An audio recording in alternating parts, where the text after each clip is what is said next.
The Defense Force has successfully defeated all the eminent class Kaiju that were placed before them, with Mina ending the last of them in spectacular fashion. In this video, we'll discuss the events that followed and look forward to the much-anticipated showdown between Kafka and Nine. Let's get started. The shattering of shields and the large hole in the center of Monolith Kaiju number 14 were clearly visible due to the intense direct hit it received from Captain Mina Ashiro. It lost consciousness and could no longer fly, causing it to crash onto the road. The locals hiding in the shelter noticed the sudden silence around them. The gunfire had ceased, and one of them received a notification on their phone that Mina had defeated the enemy. Everyone celebrated, including the entire 3rd Division. Meanwhile, Kafka suddenly became dramatic and contemplative on his own. Several years had passed since they first separated because Mina had joined the Defense Force ahead of him. Since then, Mina had only grown stronger while he had been left behind. But he was still happy for Mina and extremely proud of her. According to Kurusu, this was the first time in history that the Defense Force had terminated 5 identified class-numbered Kaiju simultaneously. Keiji Itami reflected on the words Isao had mentioned about Mina, that she was the game-changer for the entire Defense Force in terms of their overall offensive firepower.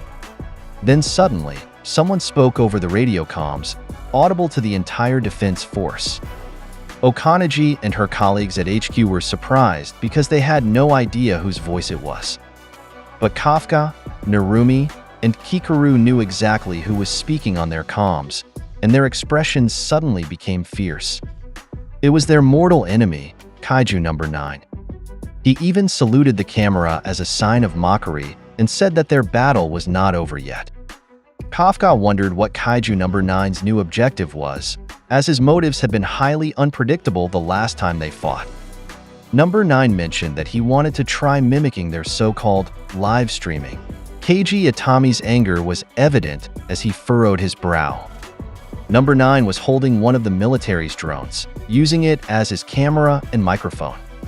He said he was surprised that they had quickly defeated his new powerful Kaiju. He remarked that they were even stronger than he remembered from Isao's memories. But he claimed that everything that had happened so far was still expected, so in the end, he was still the winner, according to him. Kafka and Narumi's faces bulged with veins from their intense anger toward number 9. But when number 9 mentioned that he only needed to steal one more power from them, Kafka was surprised and wondered what the enemy was referring to. According to number 9, the power he wanted to take was the Defense Force's ability to possess pure destructive power that easily destroyed his previous creations. As he said this, the Defense Force watched on his livestream as a white monolith appeared in front of number 9, resembling the recently defeated number 14. Kurusu and the other researchers were shocked to see a teleportation portal opening from within the body of number 14, even though its body remained dead. As number 9 entered the white door from the white monolith, he said his plan would be complete once he acquired the power of a particular woman. Kafka seemed to connect the dots and realized who the real target of the enemy was. The portal activated, and number 9 entered it. The other end led directly to the location of the corpse of Kaiju number 14, where Captain Mina Ashiro was also present. Mina was utterly shocked and extremely nervous when she saw Kaiju number 9 suddenly in front of her and realized that she was the enemy's main target. The enemy began flexing its muscles as if preparing for something. Kurusu screamed in a panic when he learned that number 9 had gone to Mina in Tachikawa. Hashina's eyes widened, and Kikaru became extremely tense upon hearing the news. Narumi, Keiji Itami, Eiji, Okanaji, and especially Kafka were also extremely tense. Kafka immediately transformed into Kaiju number 8 to run to Mina at super speed. Hashina and Narumi also rushed to the rescue. It was only later that Kafka realized number 9's strategy was similar to what he had done before when his target was Isao and weapon number 2. Now, Mina was the target, and all the previous battles were just diversions. But Kafka vowed to himself that he would never let what happened to Isao happen to Mina. Suddenly, Number 9 spoke and communicated telepathically with Kafka, saying that Kafka wouldn't be able to reach Mina in time to save her. Then Kurusu suddenly reported on the Defense Force comms that there were new kaiju readings approaching. When the field officers looked at the sky, their faces turned pale. Emerging in various areas of Tokyo were numerous creepy-looking unidentified kaiju with long arms and legs. They appeared all at once, floating in the skyline, until they suddenly all fell to the ground with great force. Now they were scattered throughout residential areas, parks, hospitals, schools, and more. This was the third wave of the battle brought by their main villain, Kaiju Number 9. According to Kurusu's analysis, these kaiju from the third wave were a new breed, each with a fortitude level of 8.0. So the entire defense force was now facing multiple Daikeiju-class kaiju. Many of the third wave kaiju were directly blocking Kafka's pathway to Mina. The mixed emotions of fear, anxiety, exhaustion, and worry were felt by every defense force officer due to the overwhelming number of Daikeiju they had to fight. Even Narumi and Hashina were halted in their rush to get to Mina. But their biggest problem now was that they were all nearly out of strength after the prolonged first and second waves, which had also brought a massive number of kaiju. Kafka's vision darkened as he remembered his promise to Mina that when the time came that she needed him, he would make sure to be by her side. He remembered what Mina had told him back then, that she wouldn't be too afraid of any opponent as long as Kafka was by her side. Now, nothing else was in Kafka's mind but the urgency to reach Mina in Tachikawa. So the intense anger he felt towards the third wave kaiju blocking his way was overwhelming. But now the third wave kaiju all began to charge their attacks simultaneously from the large holes in their faces. Kafka prepared for the incoming multiple long-range attacks from the enemies. The third wave kaiju started raining heavy laser shots, spreading destruction across various buildings and roads in Tokyo. The collective mass destructive power of all the third wave kaiju in Tokyo is no joke, and many officers are being killed by them. However, wherever Kafka is, he manages to save some of his comrades. Here, Number 9 again tells him that he will never be able to reach his location. This is because Kafka can't leave the civilians being attacked by the enemies. Number 9 is correct in his statement, as Kafka immediately kicks a third wave kaiju with tremendous force, preventing it from killing civilians inside an office building. They are safe for now, but Kafka is surprised when he sees another third wave kaiju suddenly aiming at the ground. Kafka wonders what the enemies are doing until he realizes that the underground shelters, where civilians are hiding, are beneath them. He swiftly charges from the air and strikes the kaiju with such force that the concrete on the road shatters upon the kaiju's impact. Kaiju Number 9 speaks again, saying it's no surprise that Number 8 can easily kill the third wave kaiju because he's the second strongest being in today's battle. As Kafka sees more third wave kaiju around him, continuously destroying the layers of underground shelters, Number 9 plants a significant doubt in Kafka's mind. He asks if Kafka is sure his comrades will be okay if he suddenly leaves. According to Number 9, Kafka has no choice but to stay where he is. However, while Number 9 is talking, he suddenly stops when he notices a large and powerful projectile coming toward him. He dodges it quickly, and the shot is so strong that it destroys the entire apartment building behind him. When he looks, he sees that it was Mina who fired at him, intending to neutralize him immediately. Number 9 is impressed because he didn't expect Mina to dodge his powerful direct hit shot that happened off-screen. So, Number 9 quickly prepares many bullets to fire burst shots at Mina, who manages to dodge each one with her impressive acrobatic skills. While performing acrobatics, Mina counterattacks with her classic pistol.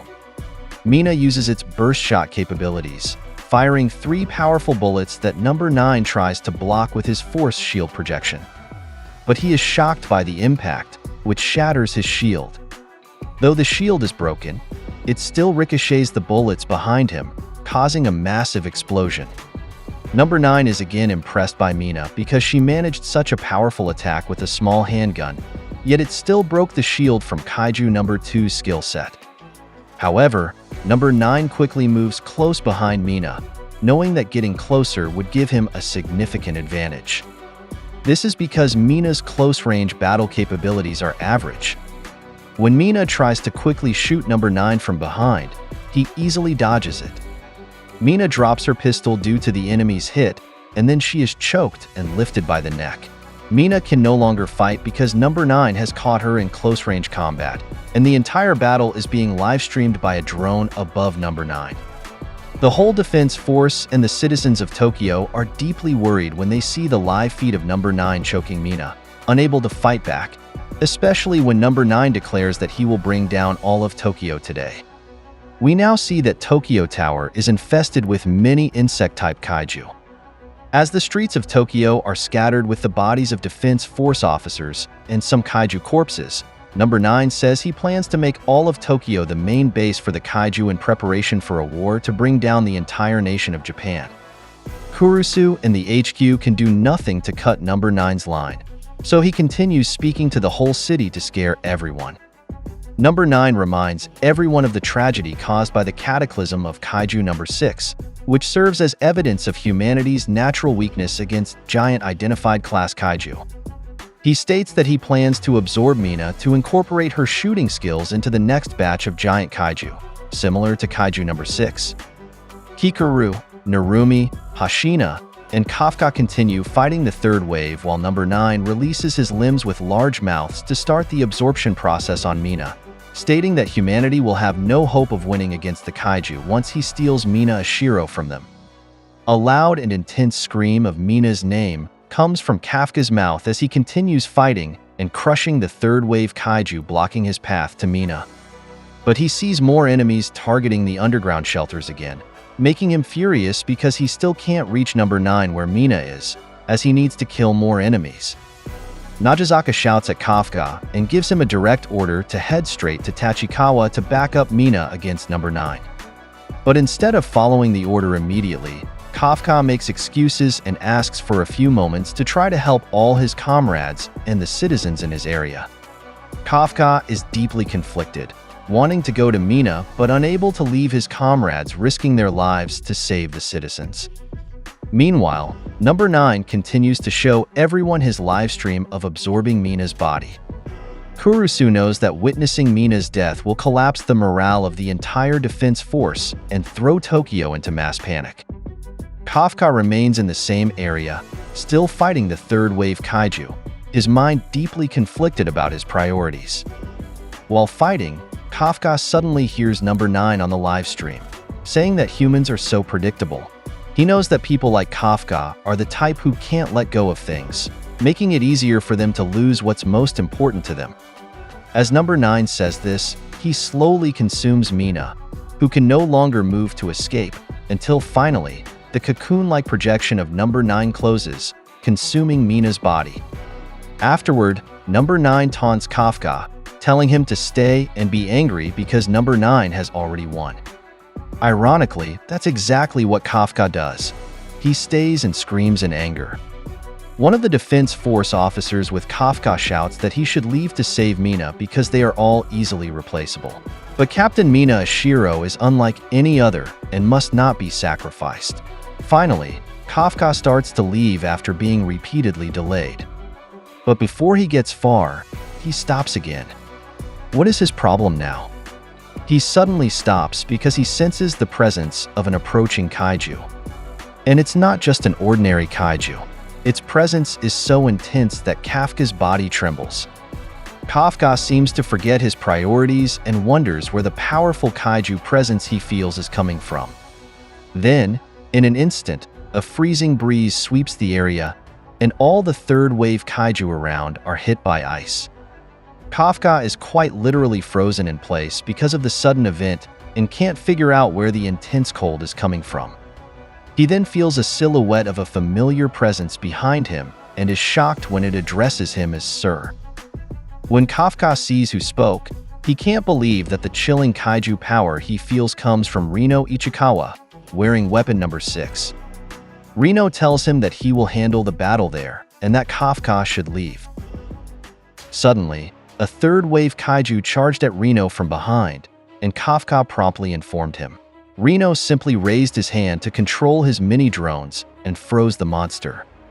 In an instant, the entire body of the monster was frozen, which amazed Kafka. Kafka was shocked that Reno could stop a mega monster so easily. That was the power possessed by Kaiju number 6.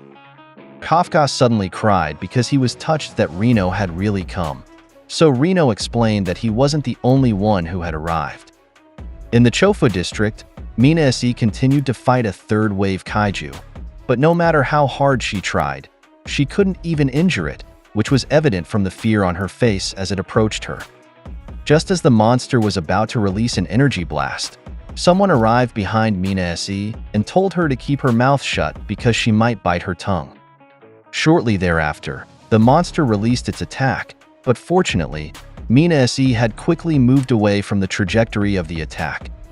Mina SE was amazed that she had survived, and when she turned around, she was surprised to see that Ihara had saved her and immediately reported that he had reached Nagano. Mina SE was delighted to see her friend, and in the Kasumigaseki area, we see Kikaru, tired and battered, becoming irritated because the monsters kept emerging non-stop.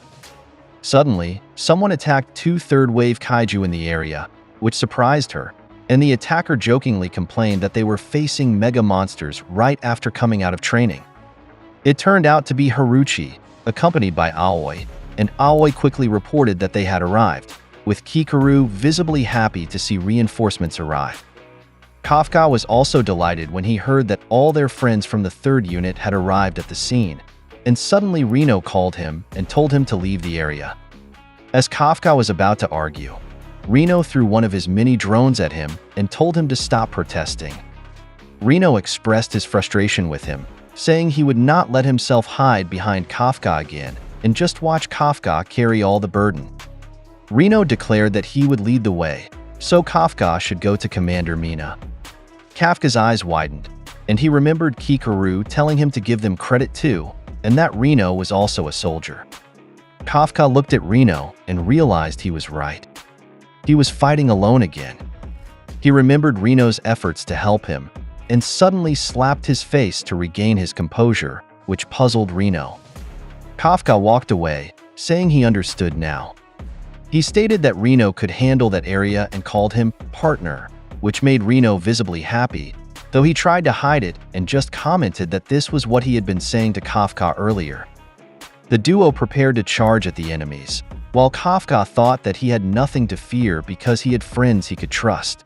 At that moment, the 3rd unit was reborn and ready to show their prowess. Reno had prepared himself, thinking that this was what he had always wanted, to be someone capable of fighting alongside Kafka as an equal. After charging up, he froze a 3rd-wave Kaiju again, and Kafka immediately followed up with a solid punch that shattered its core. While this was happening, Reno thought that he would be the one to subjugate the monsters in that area, proving his strength. In this way, Kafka could fight without worries because he would be confident that Reno had the situation under control. Reno quickly launched another series of ice attacks at several more 3rd-wave Kaiju, freezing them easily. Kurusu reported to the other troop members that Kafka and Reno had started combating the enemies in the Oizumi area, and upon hearing this, Ihara cheered for Reno and urged him to show Kafka what he was capable of. A monster charged an energy blast wave at Reno, but using his flying drones, Reno created a shield that easily blocked the 3rd-wave Kaiju's attack. As a counter, Reno jumped to the back of the monster and used his ice attack again. While in the air, Reno had a flashback and explained that he used to live believing that heroes were just fiction. He recalled the death of his parents and brother in a monster disaster, the burning of his school, and watching his beloved grandmother cry night after night, with not a single hero showing up. However, on the day Kafka saved him from a kaiju, he met a hero for the first time ever. From that day onward, Kafka became his goal. He pointed that Kafka had repeatedly saved his life over and over again, so now, it was Reno's turn to save Kafka's life. When a 3rd-wave kaiju suddenly appeared behind Kafka, Reno quickly intervened, preventing it from attacking with his ice powers. He thought to himself that he would never let Kafka fight alone again, and he would personally remove all obstacles in Kafka's path to ensure progress. Using a throttle punch, Kafka easily destroyed the monster behind him, and Reno continued to freeze all the third-wave kaiju within his vision. Before these monsters could act, Reno quickly restrained them, and Kurusu was amazed at what Reno could do. That was the power of the King of Monsters, Kaiju number 6, and we might as well say that it was Reno. Soon, only one third-wave kaiju remained, so Reno prepared to take it down, but unexpectedly, another monster appeared above him, and Kurusu immediately alerted him. However, the monster's attack hit Reno solidly, destroying the building he was standing on. Kurusu was shocked because there was a monster waiting in the air, and he was also worried about Reno. Kafka caught his attention by calling out to Reno, seemingly unconcerned about his friend, and saying that he would leave that area and leave it to Reno. Suddenly, a giant ice shard pierced the entire hand of the third-wave kaiju, causing its destruction, and it turned out that Reno was safe and responsible for it. Reno commented that he understood what Kafka said and prepared to finish off the monster in front of him. As Kafka ran towards Mina, Reno thought to himself that Kafka should just keep going and not look back, because for him, that was the greatest badge of honor. After charging his attack, Reno directed it at the third-wave kaiju, and the attack destroyed the entire body of the monster. As this was happening, Kafka continued heading towards Mina, and Kurusu immediately informed the other troop members that Kafka had left the Oizumi area. Jugo commented that Reno seemed to have done well there, to which Oharu agreed, stating that now it was his turn to show his prowess. However, contrary to what he wanted to do, his knees were shaking with fear, which made Jugo smile. Jugo showed that he knew Oharu well by suddenly advising him not to give in to his nerves, which surprised Oharu. He reassured him that everything would be okay and that, like Reno, he had already harnessed the ability to compete with the mega monsters. Oharu knew this too, and all he needed to do was prove it. As he spoke, Jugo called him and explained that there is something you can only find when your luck has run out, and he referred to that something as ability. He said it was okay to be nervous, and it was okay to make mistakes, but he wanted Oharu to go down swinging with his mind at ease, because for him, that was more than enough. This seemed to revive Oharu, and Jugo immediately sent him into battle. Oharu shouted with hype and unleashed his weapon, which caught Mina's attention. When Oharu's specially made weapon appeared, it looked like a high-tech shotgun, which amazed Mina. After that, Oharu charged into the scene, but as soon as he jumped in, a third-wave kaiju appeared at his side, causing him to turn towards it as Mina worried about him. He was hit by the monster's attack, which slammed him into a building, shocking Jugo, who realized that what he had said earlier had actually happened, leading Toko to tell him that he had jinxed it. However, his worry soon faded, and he said that if there was anyone who could turn the situation around, it was Oharu. It turned out Oharu was okay after the hit, and an assistant reported that he was now fighting, noting that only 24% of the released force was being used by Oharu. Because of this, he shouted that surely this was not enough to fight the mega monsters. As Oharu charged at several third-wave kaiju, we returned to a point in time when he and Jugo were talking, discussing that Oharu was a flash adapter. Jugo said that Oharu was the third case, and like himself, he has a unique brain structure that does not allow him to maintain full released force for long. Instead, he has a rapid and explosive fighting style that he uses to overwhelm his opponents. Jugo promised to teach Oharu combat methods that would force him into a short trance, and if Oharu mastered these, the power generated from his ability to quickly ramp up would likely surpass even Reno's. Returning to the present, Oharu managed to dodge an energy blast from a monster, and upon jumping into the air, he immediately aimed his gun at the kaiju. Jugo explained to Oharu that he had designed the fighting style to match the genius of Hikari. It was his last resort. When the monster turned to face Oharu, he immediately shot it in the face, and after the shrapnel from his shotgun burst out, with lightning emanating from it, it caused the Kaiju's head to explode. The scientists couldn't believe the sudden surge in force they observed in their readings from Aharu, and one of them remarked that he was using his flash adapter ability.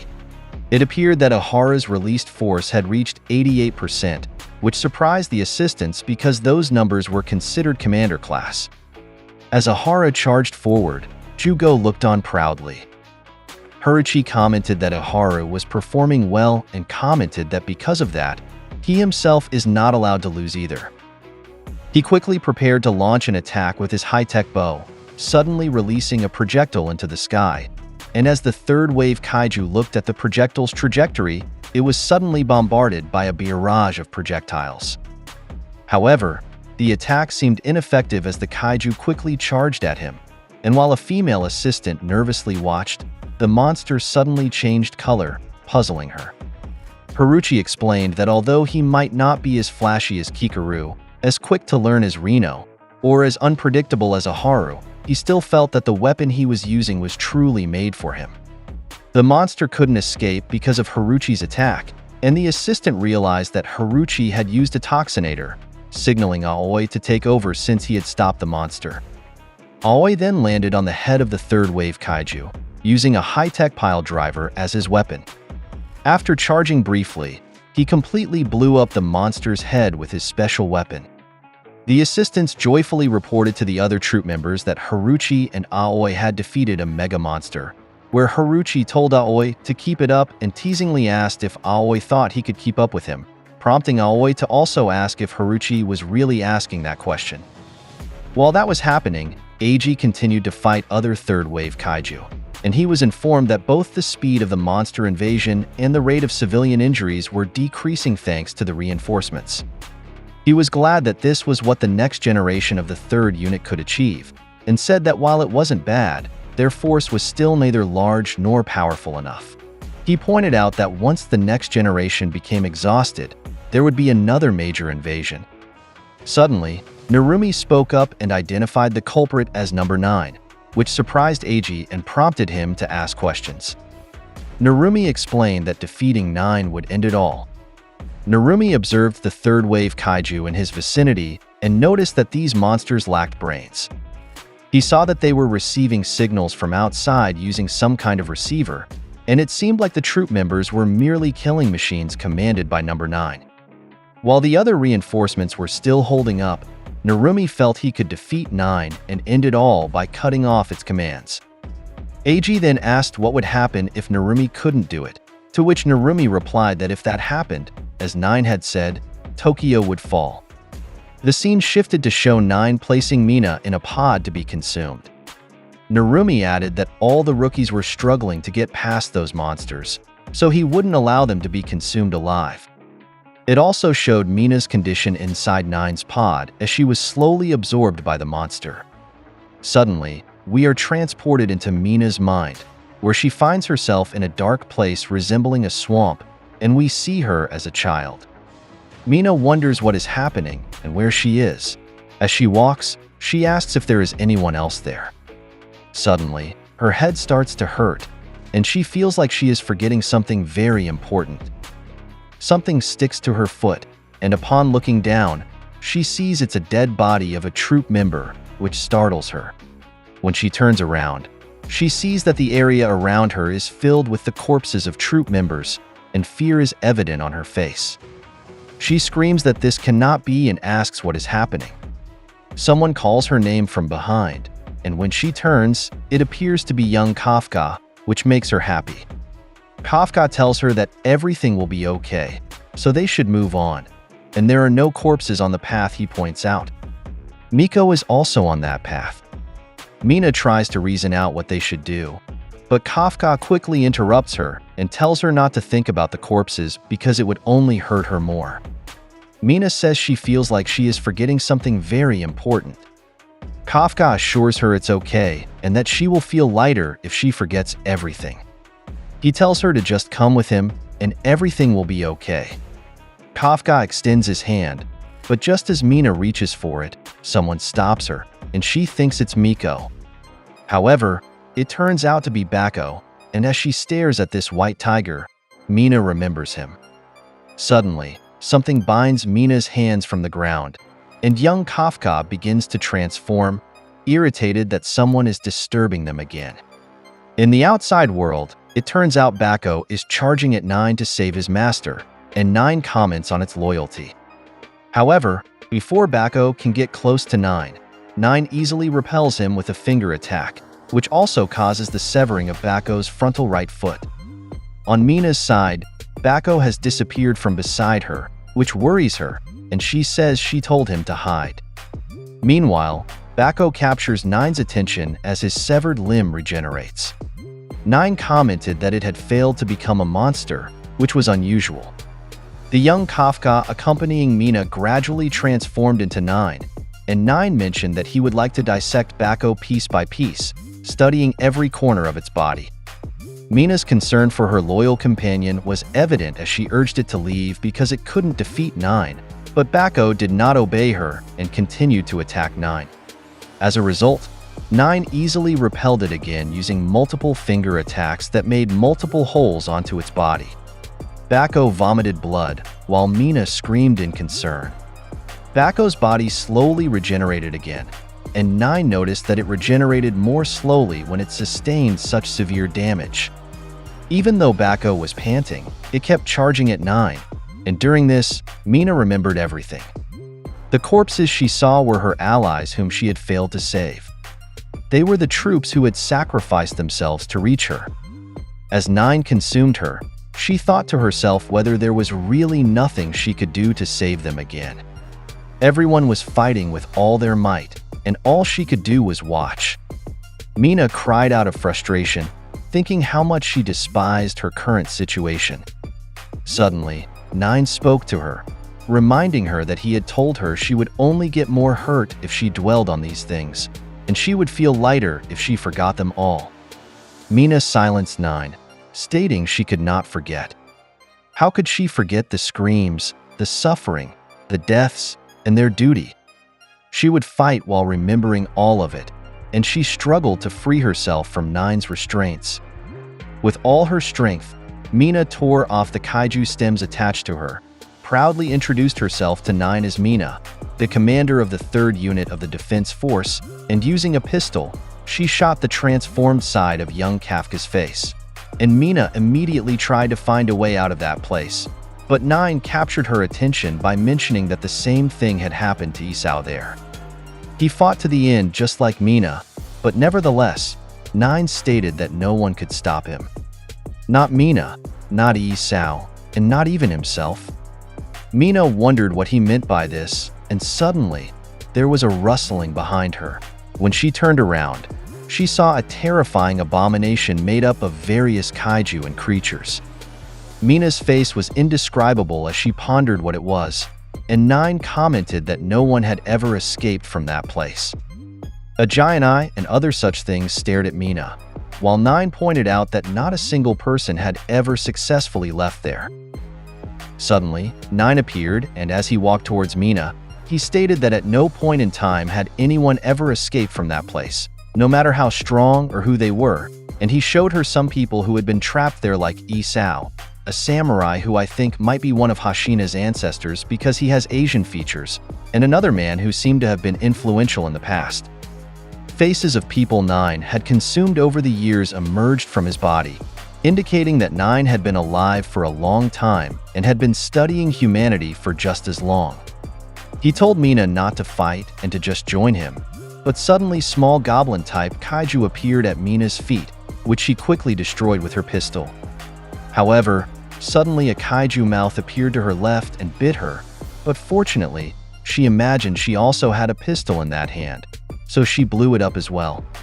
Another mouth bit her foot, but she shot that too, and she started running away from the monsters 9 was sending after her while screaming for him to stop. Mina unleashed a barrage of attacks while trying to distance herself from this abomination, but no matter how hard she tried, they caught up to her and managed to bite and grab her. Soon, they bit her in various parts of her body, rendering her immobile. Mina observed them and wondered what was happening. She could hardly count how many monsters she saw, and it seemed like there were roughly hundreds of monsters there. Even in such a situation, Mina still tried to fight to prevent being bound by these monsters, shooting at them. She noticed her hands were free, so she immediately tried to escape again, but unfortunately, a monster then devoured her whole body, transporting her to the place where Isao had been. As she slowly sank down, Mina could only cry, thinking about her inability to win, while Bako risked his life to save her, and even her troops were fighting to the death for their victory. The people there hadn't given up yet, and had placed their faith in her. She also promised that she would wait for Kafka there. Gradually, Mina sank like Isao had when he was consumed by Nine, losing control over her own body, feeling herself fading away.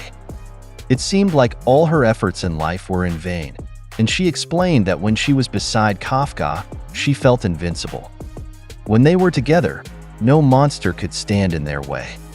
Tears fell from Mina's eyes as she said she had tried to do it alone and had failed. She called herself a sorry excuse for a vice commander. She called out to Kafka while continuing to sink into Nine's bonds, telling him she was scared, very scared. She didn't want to be alone there.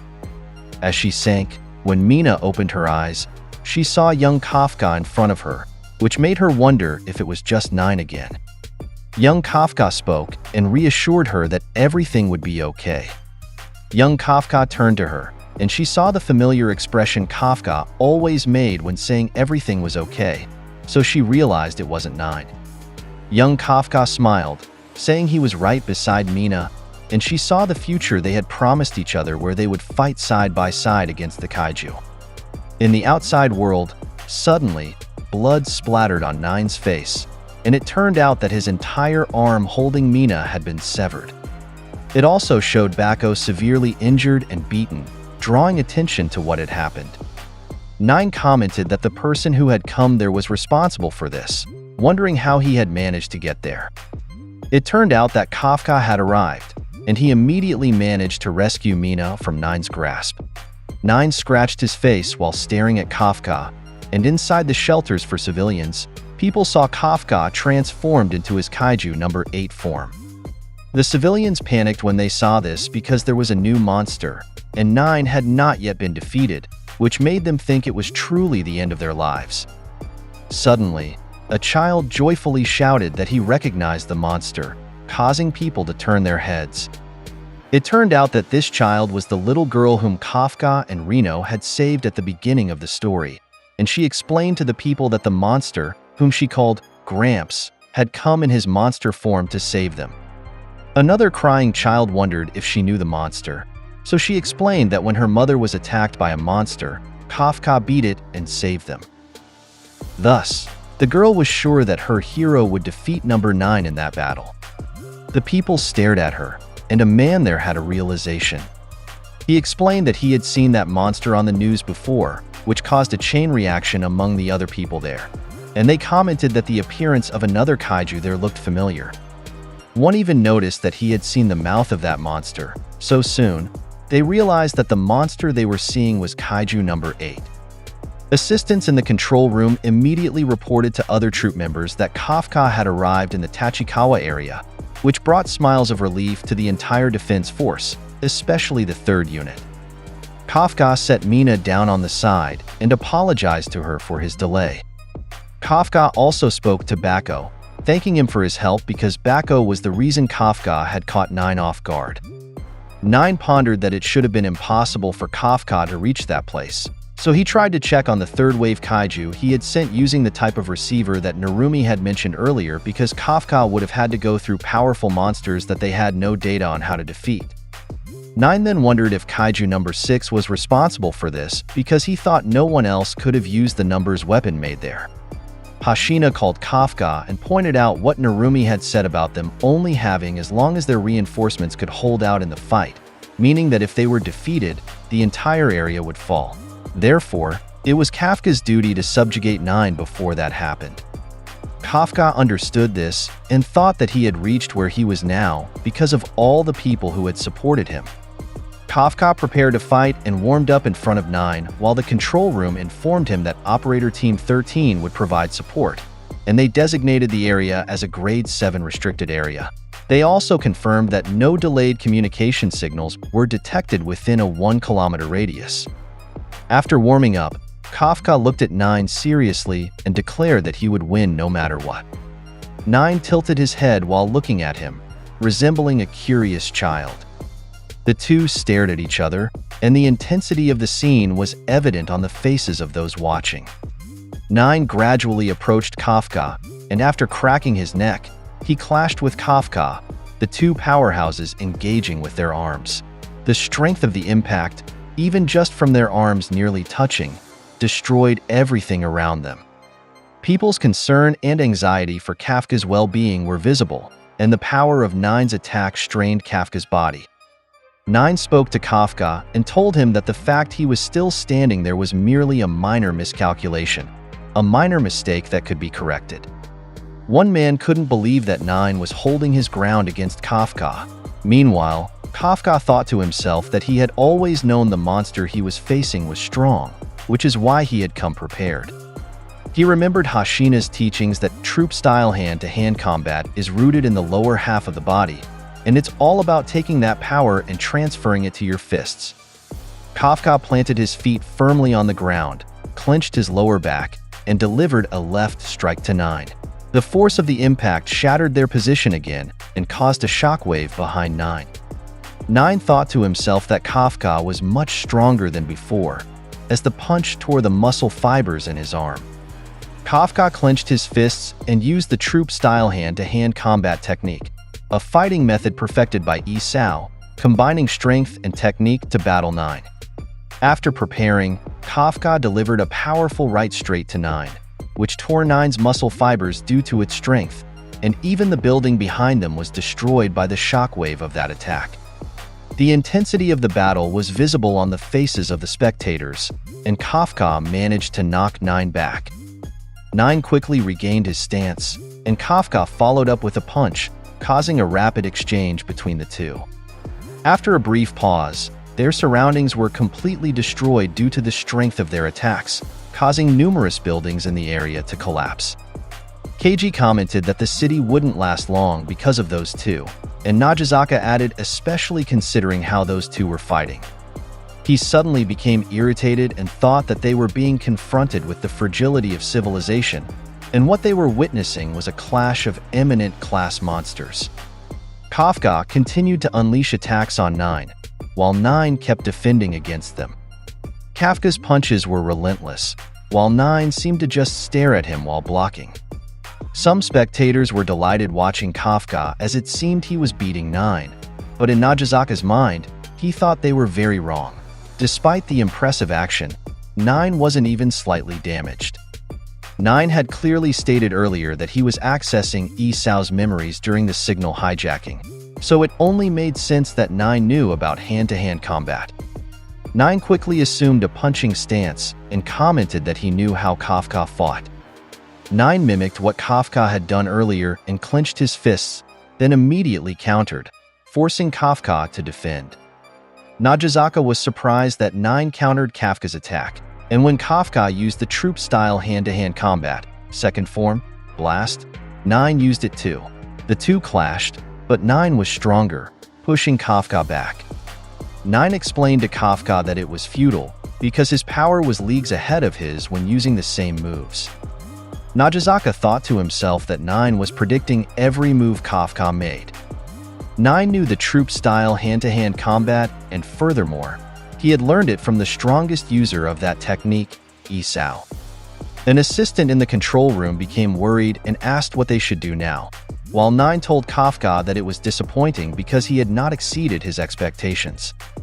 Nine delivered a powerful left straight to Kafka, who attempted to block it. People saw how strong the monster Nine was, prompting the young girl Kafka had saved to pray that everything would be all right. In the next scene, we go back to a point in time where Hashina was teaching Kafka the Hashina-style hand-to-hand combat. Hashina explained that it was a Hashina family technique passed down for generations. Hashina pledged to do his utmost to teach it to Kafka, and since Nine had captured Yi Sao, Kafka needed to assume that the troop-style hand-to-hand combat he was using would not work there. However, they could still take advantage of the fact that Nine knew this, and they would evolve the troop-style hand-to-hand combat by incorporating elements of Hashina-style fighting. Kafka then asked what Hashina meant by evolve. Hashina cautioned Kafka not to tell others what they were planning because if he did and those techniques were captured by Nine, Nine might learn about their new technique. It didn't matter whether they were troop members or officers, and this included Mina. Kafka understood, as he mentioned, and Hashina concluded their conversation by saying they would surpass Isao. After the smoke from Nine's attack had cleared, Kafka was seen already in stance. Kafka immediately used the third form of troop-style hand-to-hand combat, and as Nine thought he knew the move, as they approached each other, he suddenly noticed something different about it. Kafka remembered the altered movement and added that he would lower his stance and step with a wide gait, then rotate his body to increase the power. Soon, Kafka used the troop-style hand-to-hand combat, third form, alternative dual aspect strike, and it solidly hit Nine's blocking arm. After Kafka landed a powerful right straight on Kaiju number 9, causing significant damage to its back, Nine was propelled backward as Kafka confidently positioned himself, with the onlooker's eyes widening in awe. The left side of Nine's chest and arm melted away after the strike, leaving the assistant in the control room speechless. Najizaka couldn't believe that Kafka had evolved Isao's technique, and the control room assistant exclaimed that it was a clean hit to Nine's core, resulting in major damage. He wondered if they had finally done it, as he still couldn't detect any vital signs. Civilians continued to watch, as the young girl Kafka had saved kept cheering for him, affirming that he had accomplished the feat. However, in Kafka's mind, he knew it wasn't over yet, sensing something off about Nine's response. He closely examined Nine's body and discovered an inner shield around its chest, which surprised him. An assistant commented that even after pushing its defenses to the limits, Nine's core remained unscathed. Kafka quickly charged again, thinking he would strike again before Nine could recover. However, Nine suddenly stood up and prepared an energy beam from his mouth, aiming it at Kafka, stopping his charge. The energy blast flew towards Kafka, causing a huge explosion on the area. Forced to defend himself, Kafka thought he needed just one more strike. As the smoke cleared, he planned to use his detection skills to locate the core, but unexpectedly, Nine had recovered. As the smoke dissipated, Nine was already by his side, ready to strike, commenting that Kafka would now be his last obstacle. Nine's downward punch landed solidly on Kafka, driving him into the ground. Suddenly, Nine remarked that Kaiju number 8 seemed to have been human before. As he rained punches on Kafka, he explained that whether it was those who defeated his masterpiece or those unexpectedly compatible with 6, 8 had yet to betray his predictions in any significant way. He added that it was genuinely a pleasure to get to know the humans better, smirking as Kafka's eyes widened. Nine continued to attack while stating that he had investigated, dissected, and devoured humans, and the more he learned, the more he grew. Kafka kept dodging. Nine used his tail to coil around Kafka, pulling him closer, and continued to explain that humans compensate for their weakness as living organisms with intellect and dominate the world using tools and laws. After pulling Kafka toward him, Nine slammed him with his right arm, causing a shockwave. Nine kept talking, now stating that humans sacrifice themselves for others, or share with those weaker than themselves even though they gain nothing from it. He said this made no sense to him, so he wanted to learn more about humans. He grabbed Kafka's face, pointing out that he wanted to understand their emotions, actions, culture, beliefs, how their brains work, and more. Nine's hand began to crackle while holding Kafka's face, repeatedly stating his desire to know all this, and he would take it all in his pursuit of knowledge. After this, the state of various places was shown, revealing that Nine had largely taken over most humans who now resembled zombies with kaiju parasites in their bodies. He asked Kafka if he saw this, the human form, the human culture, and said that humanity in its entirety had laid the foundations for the world of monsters he had long dreamed of. During this, Kafka's only thought was that he needed to stop this. He unleashed the throttle of his elbow and shouted for Nine to be quiet. He tried to deliver a powerful straight punch, stating he would not let Nine create such a world. However, Nine easily stopped his attack, which surprised him. Nine remembered something, commenting that Kafka's attack was quite amusing earlier and thanked him for showing how much he had grown. Suddenly, Kafka felt the presence of number 2 strengthen, and soon Nine grew again, with 2's head appearing beside his, saying it's now his turn to show him how much he's grown. An assistant shouted that number 9 was shape-shifting again, and soon after, 9 struck the ground powerfully, destroying a large part of the area where he and Kafka stood. 9's strike grazed Kafka's arm and cleanly severed it. Kafka couldn't believe the strength of 9's close-range attacks, which felt like they were coming from Isao himself. As Kafka moved away, parts of 9's body suddenly enlarged, and he launched an enhanced invisible bullet attack at Kafka, causing Kafka to be thrown back and his right leg to be severed in the process. Kafka realized he was facing a different kind of monster this time, and he seemed to be in a bad situation whether close or far. It felt like he was fighting both Kaiju number 2 and Kaiju number 9 at the same time. 9 threw a right straight at Kafka, but Kafka easily dodged it and countered with the number 1 modified barrage blast, which solidly hit 9's side. Kafka thought his attacks were effective and causing damage, but it seemed to favor 9 more because it allowed him to learn and adapt to Kafka's new attacks. Therefore, Kafka decided to end the battle with one attack, because if not, 9 would learn his entire arsenal. 9 kept raining punches while encouraging Kafka to show what he could do, and Kafka countered while thinking that he still needed to endure all of 9's assaults. Soon, Kafka used the number 4 modified rising blast, which solidly hit 9's jaw, breaking his teeth. However, 9 was not fazed at this and just asked if Kafka had any more attacks, finding it thrilling. As the battle continued, Kafka realized that 9 could extract everything he knew at this rate.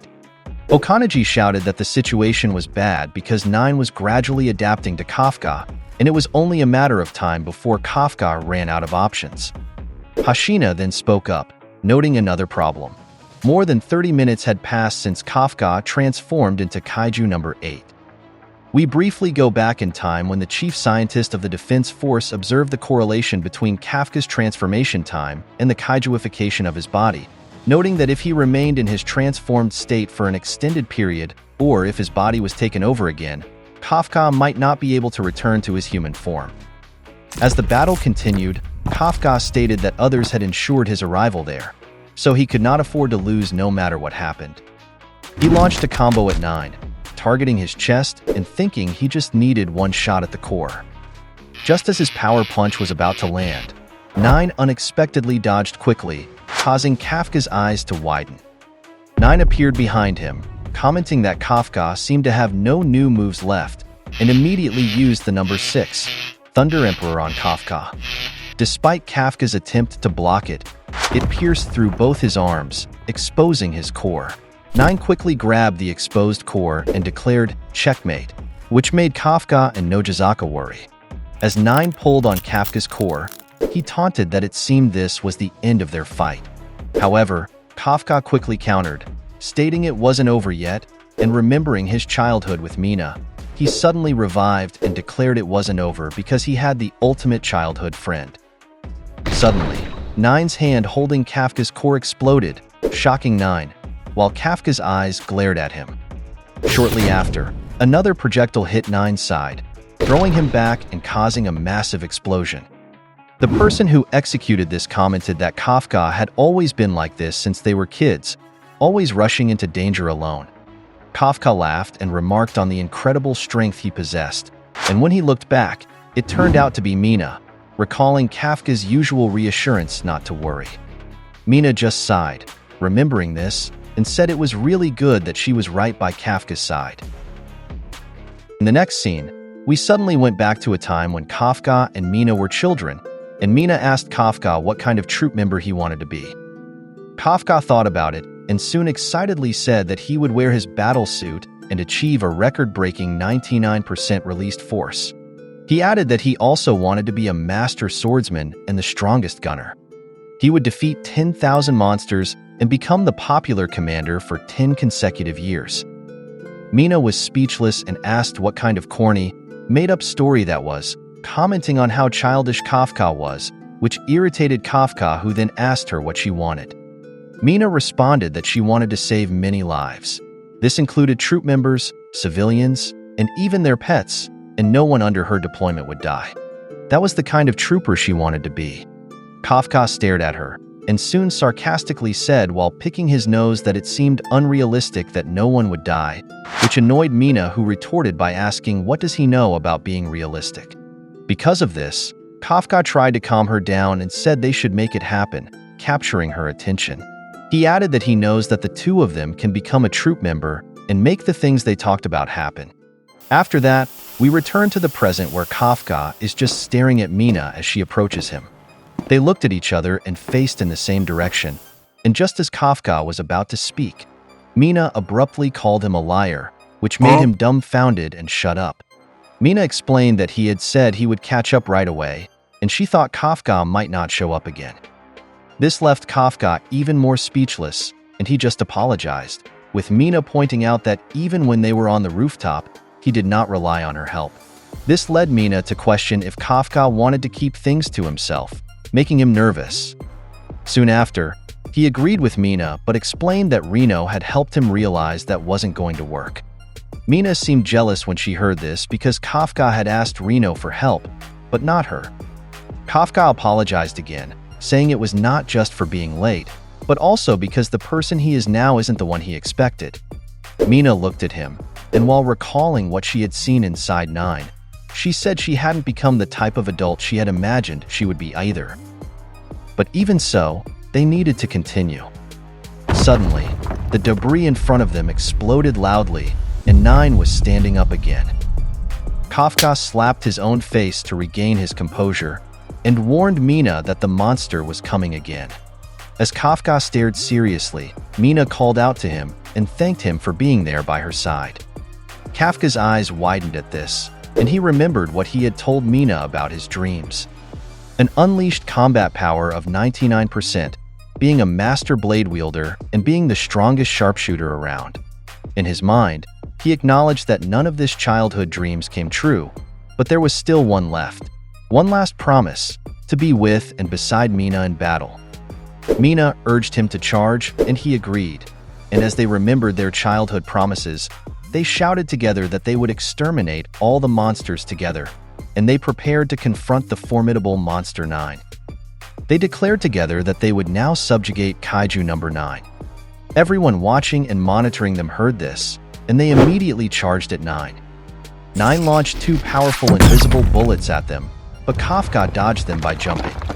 He remembered their plan and explained to Mina that they had 2 techniques unknown to 9, which could drill into the core of the beast and secure their victory. Otherwise, they knew what the outcome would be. Mina looked at him and said she understood, and she would provide cover while Kafka handled its shield. She asked Kafka to put everything he's got into hitting the core, and we go back to the present where Kafka is charging a punch towards 9. 9 caught Kafka's punch with another punch that created a strong shockwave. When 9 was about to launch another invisible bullet attack, Mina managed to explode his hand before it happened. 9 immediately launched a barrage of counterattacks, but Mina easily dodged them. When the monster wasn't looking, Kafka charged again and delivered a solid right straight, shattering the hand 9 used to block. As a counter, 9 was about to launch an energy blast from his mouth, but Mina continuously disrupted him from a distance with a barrage of projectile attacks. Because of this, Kafka managed to kick 9 away, and Okanaji was amazed by Mina's strength and perfect accuracy with her cover fire. An assistant in the control room commented that her approach now compared to when she's teamed up with Hashina is like night and day, and they're witnessing a completely different side of her. Najizaka thought to himself that the course of the battle had changed now that Kafka had support, and he was able to use techniques he had previously shown. He silently cheered them on in his mind, thinking that they should use the momentum they got and force their way through. The surroundings began to crackle, and some electricity emerged from Nine's body, prompting the assistant to warn that number 2's shockwave was approaching. Kafka jumped upon hearing this, and Nine unleashed a powerful shockwave that devastated the surrounding area. Kafka delivered a downward kick after jumping, but Nine managed to block it. Another assistant was amazed, commenting that Nine was not the only one learning during the battle. Nine quickly retreated to prepare for an attack using one of Isao's techniques, but Kafka quickly moved to close the distance. In Keiji's mind, he noted that Nine had also learned that technique during his fight with Isao. Suddenly, Nine's tail charged with electricity, catching Kafka and Keiji's attention. Nine used his tail as a whip and unleashed a powerful shockwave over a large area, forcing Kafka and Mina to defend themselves. An assistant was confused by this attack as it wasn't in their data on 9 and 2, leading to a question about how many abilities 9 still had. Mina suddenly remembered what she saw while being consumed by 9, and quickly informed Kafka that there were countless monsters inside 9, and while she didn't know what they were, they should be careful as there might be secret abilities. Kafka and Mina charged together at the giant beast, pushing themselves as far as they could. However, Nine's strength was so great that he pinned them both against the wall and the floor, causing them to spit blood. The young girl watching them was visibly worried, and frighteningly, Nine stood up after pinning them down. Najizaka also worried, noting that they hadn't managed it, and Keiji thought that even with the combined strength of Mina and Kafka, they couldn't defeat him. An assistant then speculated that this might be the limit of their power. Suddenly, Kafka spoke up, agreeing with Nine. He said this was an opponent that even he and Narumi couldn't match at the time. Kafka remembered Hashina's reminder not to reveal their technique even to Mina, and said that hand-to-hand combat was something he had also kept from Mina, but now, it was something he had even kept from Hashina. His most secret move. It turned out he had studied this move with Narumi, and he explained in his mind that he had 1 minute of control. Kafka spoke to the parasite, 8, saying he knew it loved to kill, and he would unleash it. He unleashed the rampage mode of Kaiju number 8, which he had learned to tame to prevent losing control. We continue the story in chapter 111. Here, Kafka continues his transformation into Berserk mode, which startled Mina and the assistants. Keiji was baffled at the sight, as he remembered that transformation while Kafka was fighting Isao. We suddenly went back to a point in time, where Kafka asked Narumi to help him with his secret training. He explained that the power of number 8's Berserk was intense when he fought the Director General, so if he could use it as an ace up his sleeve, he thought it would increase his chances of winning against number 9. Narumi smirked at what he heard, but then suddenly shouted angrily, questioning how Kafka, just an ordinary soldier, dared to approach a captain like him directly to ask for a favor. He said Kafka had become too arrogant. Kafka nervously replied that he was aware of how absurdly presumptuous his request was, but he assured Narumi that this was a favor he could only ask of him. Narumi stared at him and began walking away while saying okay, since there was also something he wanted to test in actual combat, adding that he assumed Kafka was prepared to accept the risk of possibly never returning to his human form. Kafka remembered what Hashina told him about needing to fight for his future, and that not having to use this power would have been the best outcome. After that, we returned to the present where Kafka continued transforming into his Berserk mode, and the strength of his aura was destroying his surroundings. Mina tried to talk him out of it, but due to the strength of his aura, she couldn't finish what she was saying, and even 9 was getting pushed back. Mina was visibly struggling to resist being thrown back by Kafka's aura, and while she was doing this, Kafka suddenly called out to her, saying they had no time to waste, while thinking he could control this mode for 1 minute. Soon after, Kafka's transformation into Berserk mode was complete, and he stood confidently while telling Mina to back him up. Mina remembered Kafka's smile during their conversation, and here she realized she couldn't stop him anymore. Though frustrated, she said the only thing she could do now was support her friend's resolve. Mina steeled herself and focused on the battle. In an instant, Kafka charged forward using his new form. In defense, 9 countered with his arms, and when their forearms collided, it caused destruction to their surroundings from the impact strength. Even several nearby buildings collapsed due to the power Kafka was displaying. 9 was thrown off balance when he received Kafka's simple charge, which also caused a flesh tear. As a follow-up, Kafka quickly spun his body to create momentum, and the effect of this inhuman movement was visible on his body as he coughed up blood. Kafka's body spun rapidly, and because of this, he delivered an extremely powerful left straight to 9, which also destroyed the ground beneath him. Kafka tried to follow up his attack with a breath attack, but it was quickly interrupted when 9 countered with his invisible bullet. On the side, Mina was running while saying she would provide cover fire, and she was leading 9 to drop point of numbers weapon 14. She caught the attention of an assistant with what she said, who asked about it, so she confirmed what they heard. After that, Mina launched several projectiles at 9 to prevent him from targeting her, and while he was still focused on her, Kafka quickly moved behind 9 and attempted to deliver a downward punch, but 9 managed to dodge it. Due to the speed of their battle, they moved from place to place. From beside one building, then suddenly to another building, and then to yet another building, while Mina continued supporting Kafka. During this, Kafka thought that he still had 2 techniques in reserve. 9 and his hands clasped together as they began testing each other's strength, and while this was happening, 9 commented on how interesting this development was. He noticed that Kafka possessed destructive power against Kaiju, and an annoying force that could cripple their regeneration rate. He added that given his ability, he was like a Kaiju meant to kill other Kaiju, and said that now that it was uncovered, everything was clear. After explaining this in his mind, he questioned 8 if that was the kind of being he was all along. Kafka suddenly kicked him, sending him flying, but 9 managed to reduce the damage he would have taken from it. When 9 fell to the ground, an assistant in the control room noticed that they had reached the drop point. In Kafka's mind, he said that 40 seconds had passed since he unleashed his power, and all the pieces of this battle were in place and working in their favor. On the ground, as the smoke cleared, 9 saw Kaiju number 14. Just as 9 was thinking about why he was brought here, Kafka quickly charged at him, suddenly appearing at his side. As Kafka positioned himself beside him, he immediately used his move First Variant number 5, Modified Spiral Blast, which easily broke through his defense, where Kafka powerfully punched 9's blocking arms, followed by a low kick that broke his right shin. After that attack, Kafka shouted Mina's name to signal that he had prepared 9 for the next attack. Mina emerged from the smoke while carrying her special weapon, walking confidently. Kafka pointed out that 9 was correct about why they brought him here, and it was because Mina's main weapon was here. Mina quickly prepared her massive rifle and began charging a projectile blast as a follow-up to Kafka's combo. We continue the story in Chapter 112.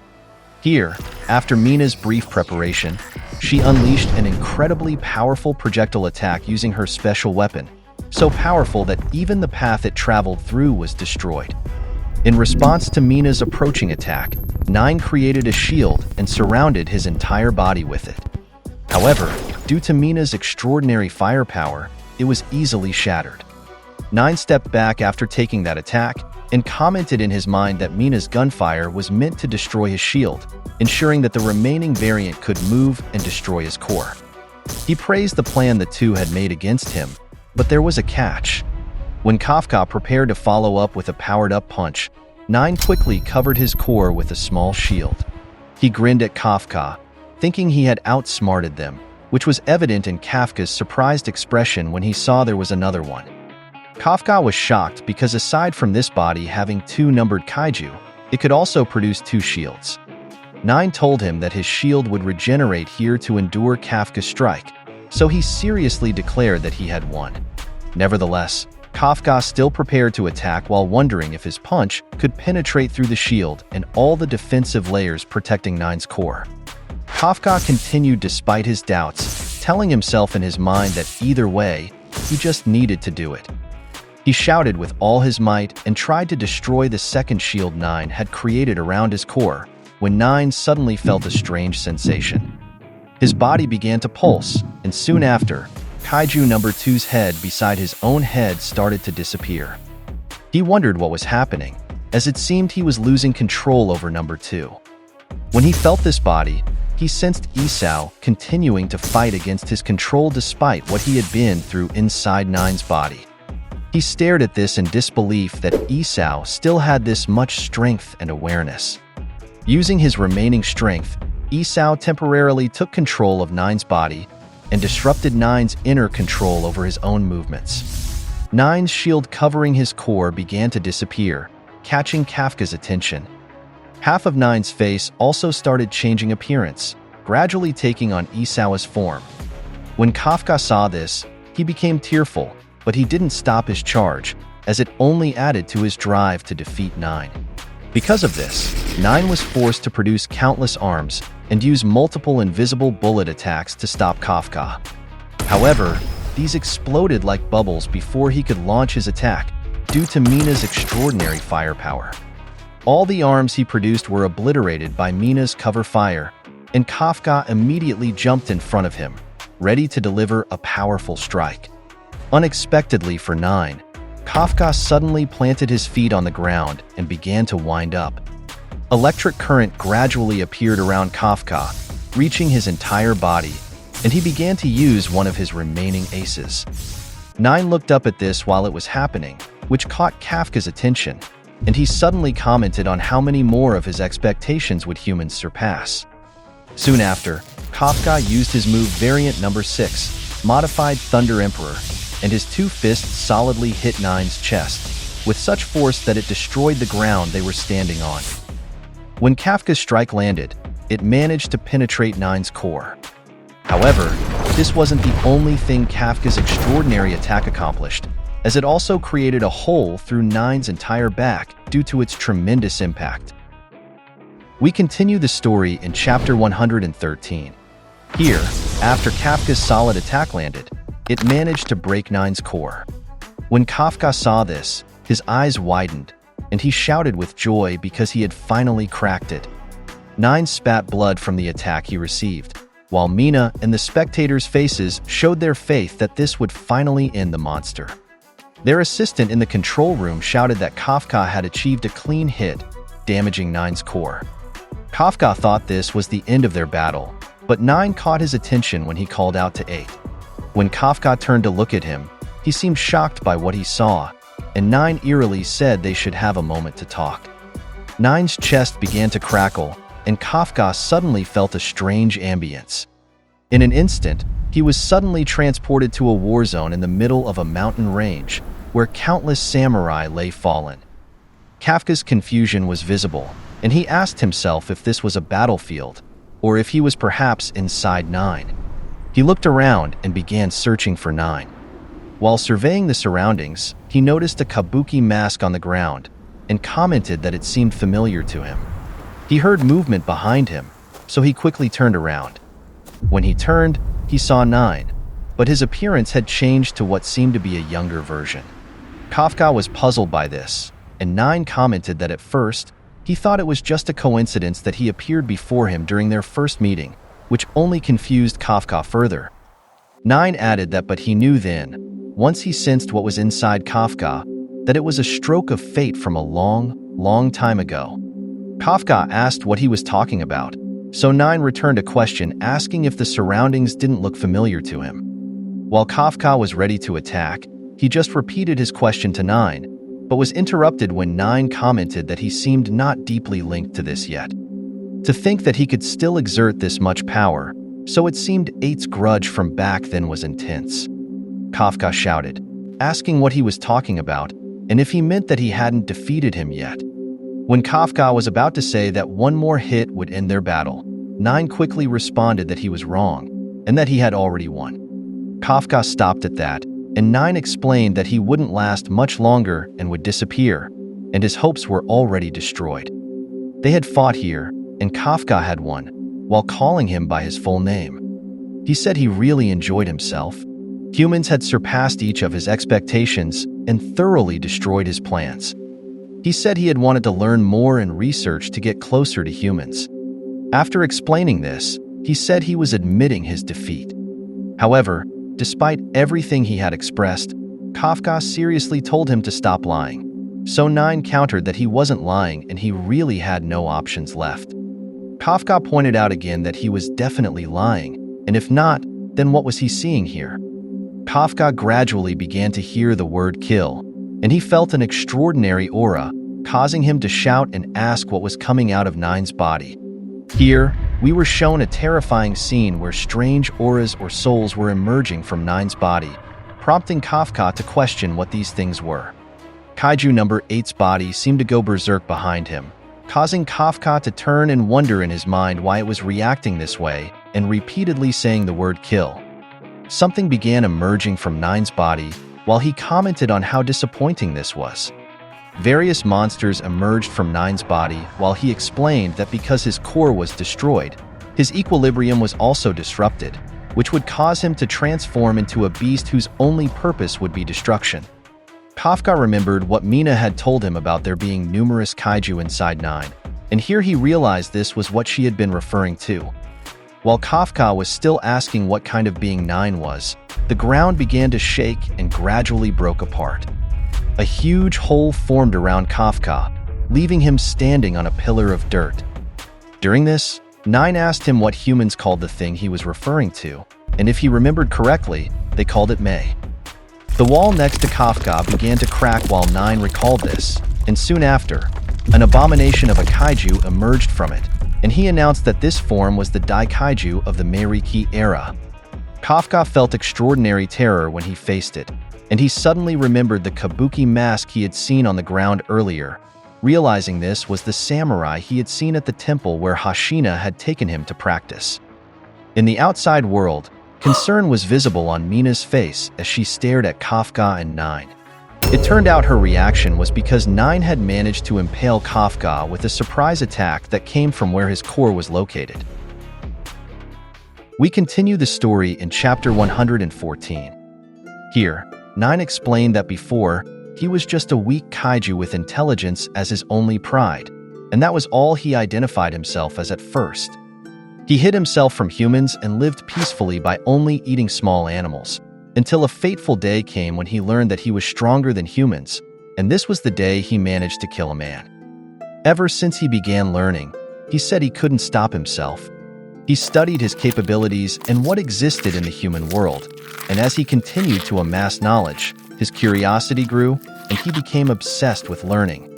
And then, inside a large cave, as if being guided, he encountered an abomination of a kaiju, which looked similar to the Kaiju of the Meiriki era that he showed to Kafka. After that, we returned to the present and turned to Reno's situation while fighting giant kaiju. He seemed surprised by what he saw, and it turned out this was because the monsters he was fighting suddenly stopped moving. While he was still thinking about what was happening, Iharu called him and informed him that the kaiju he was fighting on his side had stopped moving, so he asked if he was experiencing the same thing, to which he commented that they were having the same experience. Because of this, they both thought that Kafka had defeated Nine, so Reno immediately tried to call Kafka to congratulate him happily, but we suddenly shifted to a scene where we saw the extreme concern on Mina's face while staring at the impaled Kafka. She shouted in worry, and the assistant in the control room quickly informed the others that Kaiju number 8's core was damaged, and they were detecting a new kaiju reading from inside Nine. Concern was also visible on Najizaka's face while thinking about what was happening and wondering if Nine's core shouldn't be destroyed by now. Kurusu shouted that the estimated fortitude of the kaiju reading they were seeing was also immeasurable like Nine's, but its waveforms were completely different, and here he realized they were sensing a completely different kind of kaiju. We returned to Kafka's situation, where he spat blood from the attack he received from Nine, but it seemed this wasn't enough to take him down as his eyes filled with rage, and even 8 showed intense emotion in its desire to kill. Kafka grabbed the limb that Nine used to impale him and tried to punch him in the face as a counterattack. However, before his hand could land, Nine's face suddenly split vertically, and it opened to reveal countless eyes. An incantation ritual-like pattern began appearing around Kafka's entire arm, and when the eyes Nine showed blinked, Kafka's entire arm was immediately severed and thrown away. The strange attack 9 performed was so powerful that it split a large part of Kafka's surroundings, and it traveled far. Kafka was severely hurt by that attack, but 9's assault didn't end there as he produced another incantation on Kafka's chest. When one of his eyes blinked again, Kafka's chest was immediately sliced, and the impact was so powerful that it created a shockwave that sent Kafka flying. Kafka crashed into a nearby building, and that building collapsed from the force of his impact. The people inside the control room and bunker were stunned after seeing what happened to Kafka, and while looking at the now unconscious Kafka, the young girl he had saved from the first part of the story began crying. The assistant became more worried when they saw that Kafka's vitals were undetectable, which sent more chills through Keiji and Nagazaka's bodies. The assistant couldn't believe this was how things turned out, but suddenly their communications tab buzzed, and it turned out to be Mina. She steeled herself and immediately ordered the assistants to send ammunition to Point F right now, which brought the assistants' focus back. Mina shouted while charging forward that she would shoot 9 before his limbs could regenerate. Because of this, the assistant immediately ordered a helicopter called Apache 5 to provide ammo via aerial launch. However, before they could do this, Mina's special weapon was suddenly sliced in half, which shocked her. The power of 9's attack was so strong again that it managed to slice through a large part of the surroundings, and Mina was thrown back from it. Mina skidded across the ground while being thrown back, causing additional injuries to her body. After being thrown, she looked at 9 in frustration, but when she did, her eyes widened in shock, and this was because 9's body had transformed again, gaining a leaner body, 8 oracle-like arms, and a vertical split in his body that also contained eyes inside. Mina then hears a voice speaking to her while remembering what happened inside Kaiju number 9, that no one had ever managed to escape from him. No matter the era, no matter how strong, not a single person in history had ever done so. Using her remaining strength, Mina tried to aim a pistol at 9, but when she did, he simply used an incantation attack on her, and unfortunately, this monster placed that incantation vertically across her face, which stopped her there. It is then shown to us that number 9 was the one saying the words earlier. We continue the story in chapter 115. When the Daikaiju placed his incantation attack on Mina, Keiji shouted for her to retreat while thinking that this situation was bad. Concern was also visible on the other assistants' faces, and Nagazaka asked them about number 8's status, to which Kurusu responded that his vitals were still undetectable, which worried him even more. Inside 9's body, he spoke to Mina and reminded her that he had told her that no one had ever escaped this monster in any era, no matter how strong they were, where even he couldn't escape from this Daikaiju shackles. While he was saying that especially those from the defense force couldn't escape this, 9 noticed something about Mina.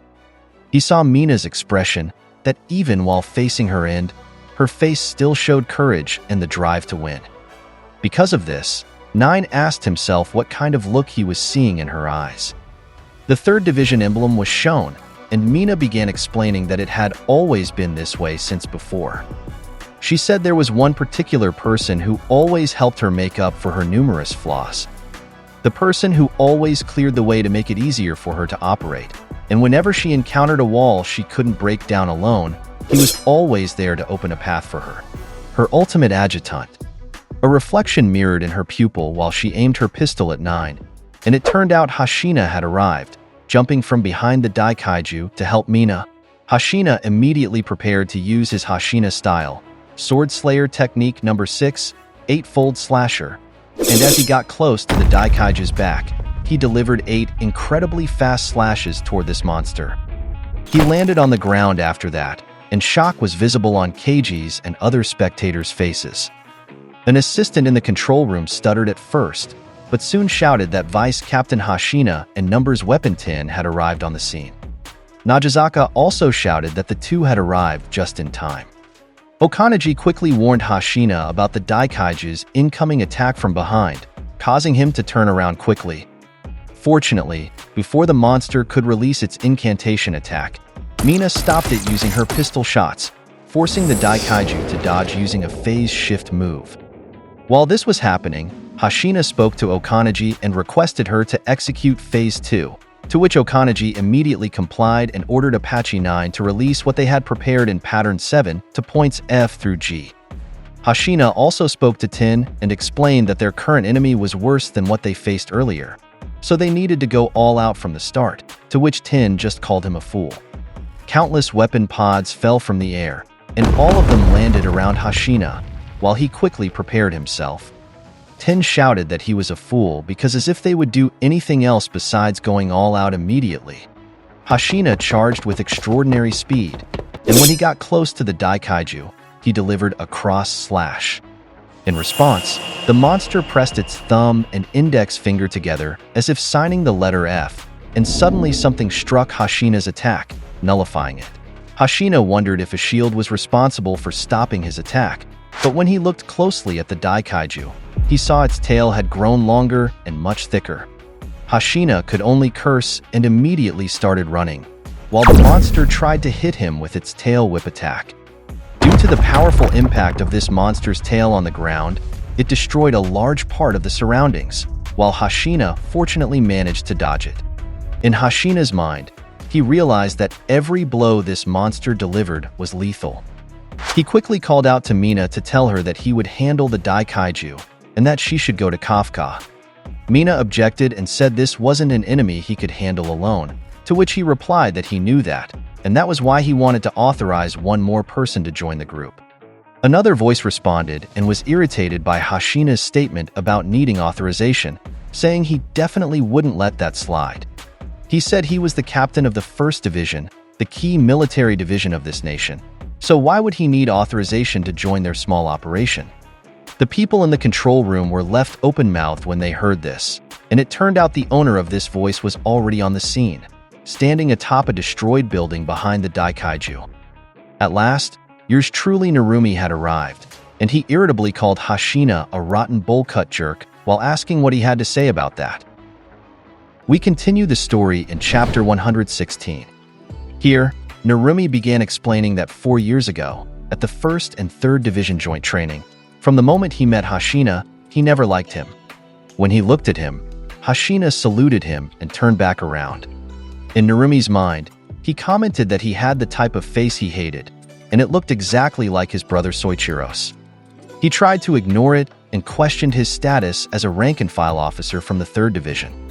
However, he suddenly noticed something about Hashina's body, and when he looked at it carefully, he noticed a strange aura emanating from it. So he commented that it had a refined signal stream unlike that of a rank-and-file level. In the next scene, while Hashina was walking with his fellow troop members in a hallway, they encountered Narumi with his squad, and he called out to him. He ordered him to join the 1st Division, which shocked Hashina and the others. Narumi seriously explained that the 3rd Division didn't deserve him, and he was giving him permission to use his talent within the strongest division as his arms and legs. Hashina seemed unable to believe the idea of being a 1st Division member, while Narumi just smiled at him. However, Hashina turned him down and explained that he had already decided whom to follow. Narumi stopped at this, and Hashina bid him farewell. Because of this, he was left speechless as he was also embarrassed in front of his companions, and he explained to us that he became extremely angry with Hashina at that time because he turned him down, and his irritation increased when he learned that Hashina was chosen to be Mina Ashiro's vice captain, and in a tasteless turn of events, he said Hashina had beaten every one of his close-quarters combat records. After that, we returned to the present at his arrival on the battlefield, and here Hashina told him not to hold him back, and seriously called him Captain Narumi. Because of this, he became more irritated, and thought about how much he disliked this man. Mina was surprised by Narumi's arrival, while relief was visible on Keiji and Nagazaka's faces. Inside the shelter, the young boy whom Narumi had saved immediately noticed his arrival, and because of this, people shouted and cheered happily at his arrival.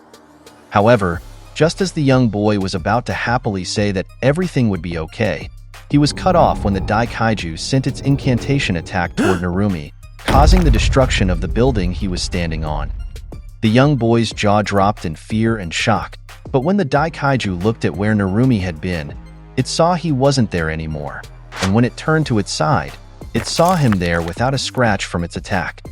Narumi stared at the monster while saying in his mind that he could see it all.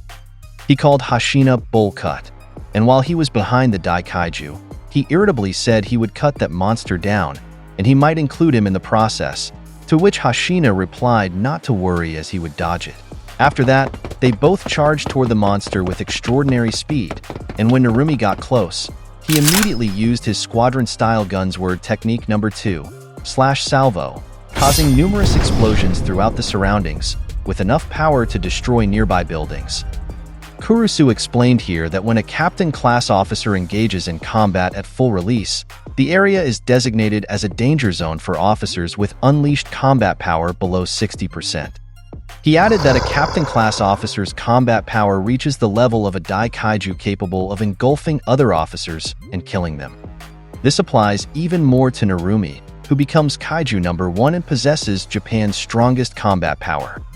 He said no officer in the world could survive within a 100-meter radius of him, but that was just what Kurusu thought, because despite these conditions, Hashina was freely moving within Narumi's domain.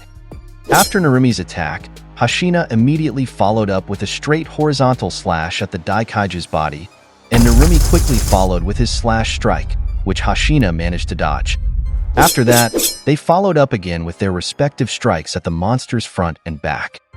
Hashina demonstrated here that despite Narumi's destructive power, he could move and keep up with the battle. In an instant, the Daikaiju suddenly appeared behind Hashina, but Narumi quickly charged while telling Hashina not to duck there. Narumi delivered a slash attack and Hashina ducked to avoid being hit, while the Daikaiju used its phase shift move again to dodge. The monster teleported to the other side, but Narumi quickly read this and charged at it again. Ten shouted asking who this incredibly strong man was, and told Hashina to let him fight him. Hashina silenced him and explained that Narumi was the one monster he didn't want to fight. In the control room, the assistant was amazed at what they were watching, and while this intense battle was happening, they commented that this was the tag team of the Japanese Defense Force's strongest close-quarters combatants. During this, Hashina looked at the unconscious Kafka and said in his mind that even if he survived this, he was too beaten up, so he couldn't let him fight anymore.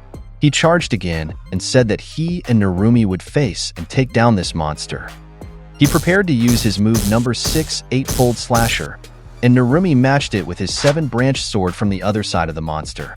However, when their blades made contact with the Daikaiju, it stopped their attacks using just its hands without any difficulty. Shock was visible on their faces when this happened, and as a counter, the Daikaiju's body began to bulge as if about to explode. While this was happening, we went to Kafka's situation inside 8. As he sank into the depths of death, he could only curse because he could hear them still fighting while he could do nothing. He told himself here that he wasn't finished yet, so he forced himself to return to the battle. He continuously pushed himself to regain consciousness, and suddenly someone asked him if that was his desire, which confused him. The voice he heard asked again if continuing to fight was his desire, so Kafka asked who this was. The voice then asked if despite the severity of his wounds, he still wanted to return to the battlefield, to which Kafka asked again who this was, but quickly brushed it off and said it didn't matter who this voice was, and answered that it was his desire.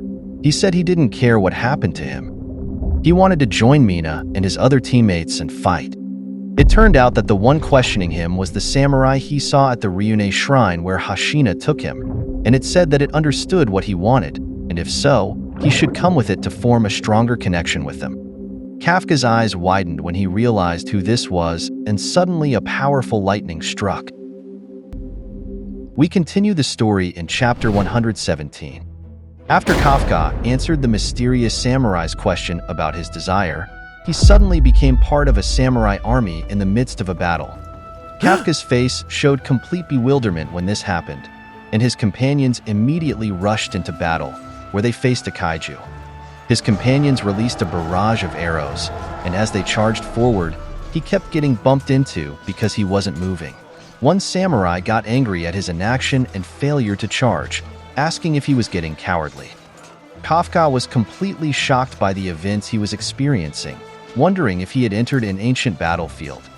The samurai shouted again to charge forward, which confused Kafka because they only used spears and bows. He explained that every resource in this era was derived from kaiju, from shoulder pads to waraji and weapons, but because science wasn't prevalent yet, these were in their bare state. He learned from historical records that humans bonded directly with kaiju bodies using parasitic kaiju tissue as a medium.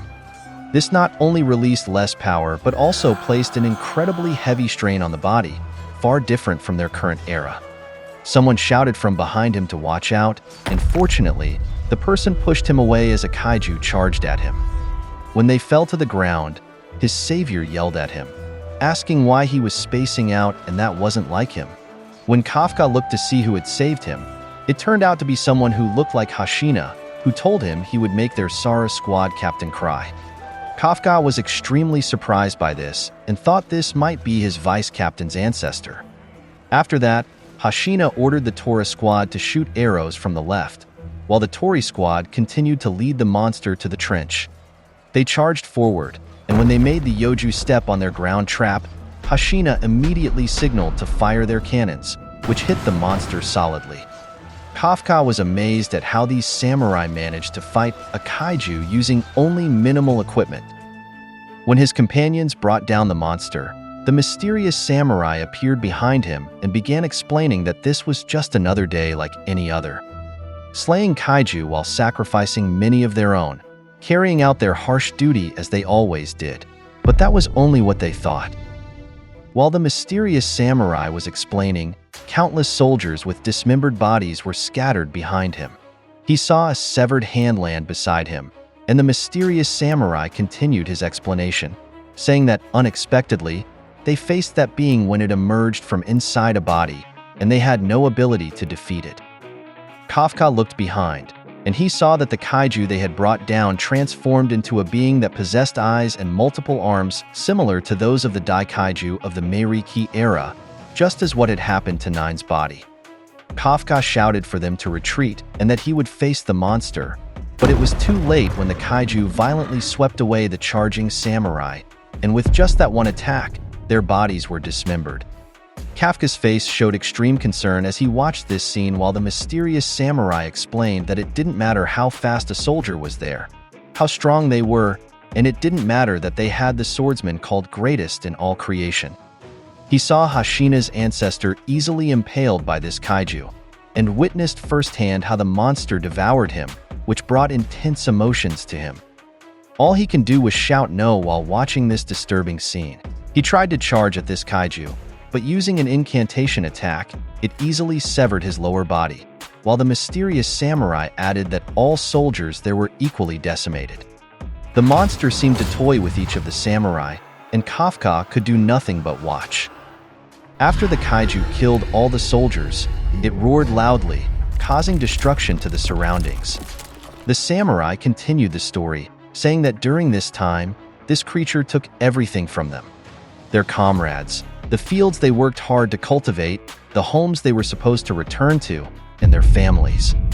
After that, Kafka's body fell into a body of water beneath a cave, and while the mysterious samurai added that they couldn't do anything and were completely powerless, countless souls of the fallen samurai began to embrace him, repeatedly saying the phrase "the shame."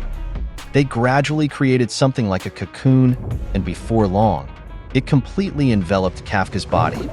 After these souls gathered, they transformed into a being that looked like Kaiju number 8, and the samurai added that like insects, they were powerless against that monster. We continue the story in chapter 118. After the mysterious samurai showed what happened to them in the past, Kafka shed tears of blood and tears in the physical world, and he heard 8 still repeating the words, "the shame."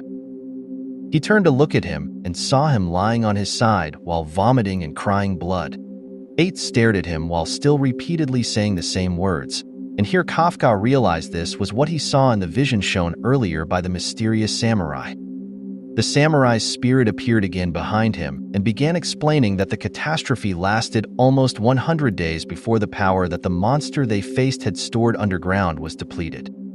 Using this samurai's own heart as a core, their grudge became a single mass, mingled with ley lines deeper underground. and turned into a kaiju without its own physical form like the creature beside him now. He added that before him lie the twisted remnants of their grudge, and the mysterious samurai showed his appearance to Kafka, looking exactly like him. Kafka stared at the weakening kaiju parasite, and after a moment, he asked the mysterious samurai why he showed that to him. So the samurai said that he chose to fight, but he had no chance against the kaiju of the Meiriki era in his current state. They needed to form a deeper bond and truly become one. The mysterious samurai offered his hand, and suddenly a heart appeared there, surprising Kafka. Just as Kafka was about to ask what it was, the samurai pointed out that it was his heart. He had planned to return it after defeating the creature. However, now that they had lost the core, they had no choice but to convert this heart into a new core. Kafka needed to make a choice here, to accept this as his heart and revert to being a human, or to turn it into a core and become a beast. If he chose the latter, he would become one with the vengeful spirits, and he would never be able to return to being human again.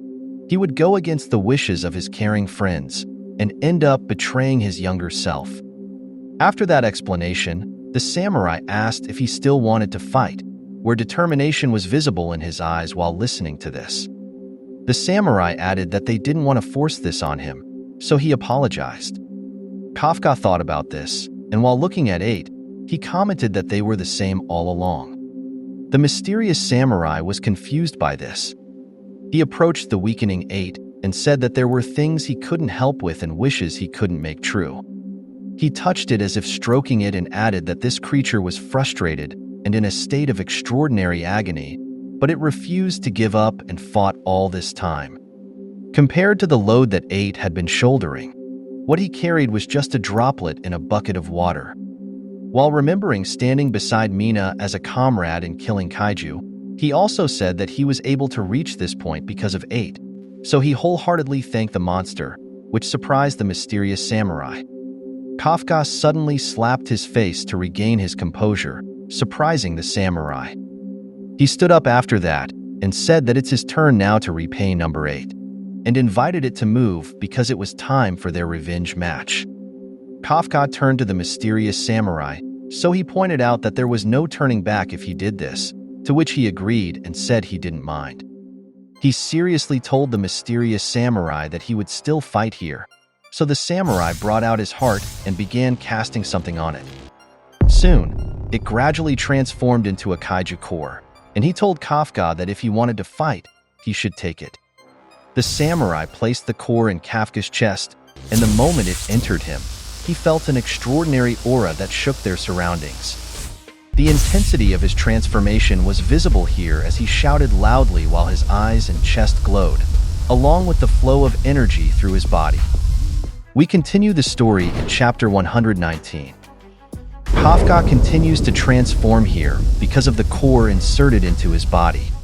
He was once again enveloped by the souls of fallen samurai from the Meiriki era, while the words "the shame" emerged from them. While this was happening, the mysterious samurai wondered if he could contain the grudge that had spanned 400 years. Kafka quickly got his attention by pushing him to move so they could kick their enemy's ass together, and he added that he would shoulder the entire burden that comes to this decision. In the outside world, the unconscious body of Kaiju number 8's wrist moved slightly, catching Mina's attention. Because she thought it really moved, she immediately asked the control room about Kafka's vitals. An assistant responded that there was still no response, and it appeared that Kafka was dead. Mina carefully considered whether she had just imagined the movement, but quickly brushed off that thought and said no.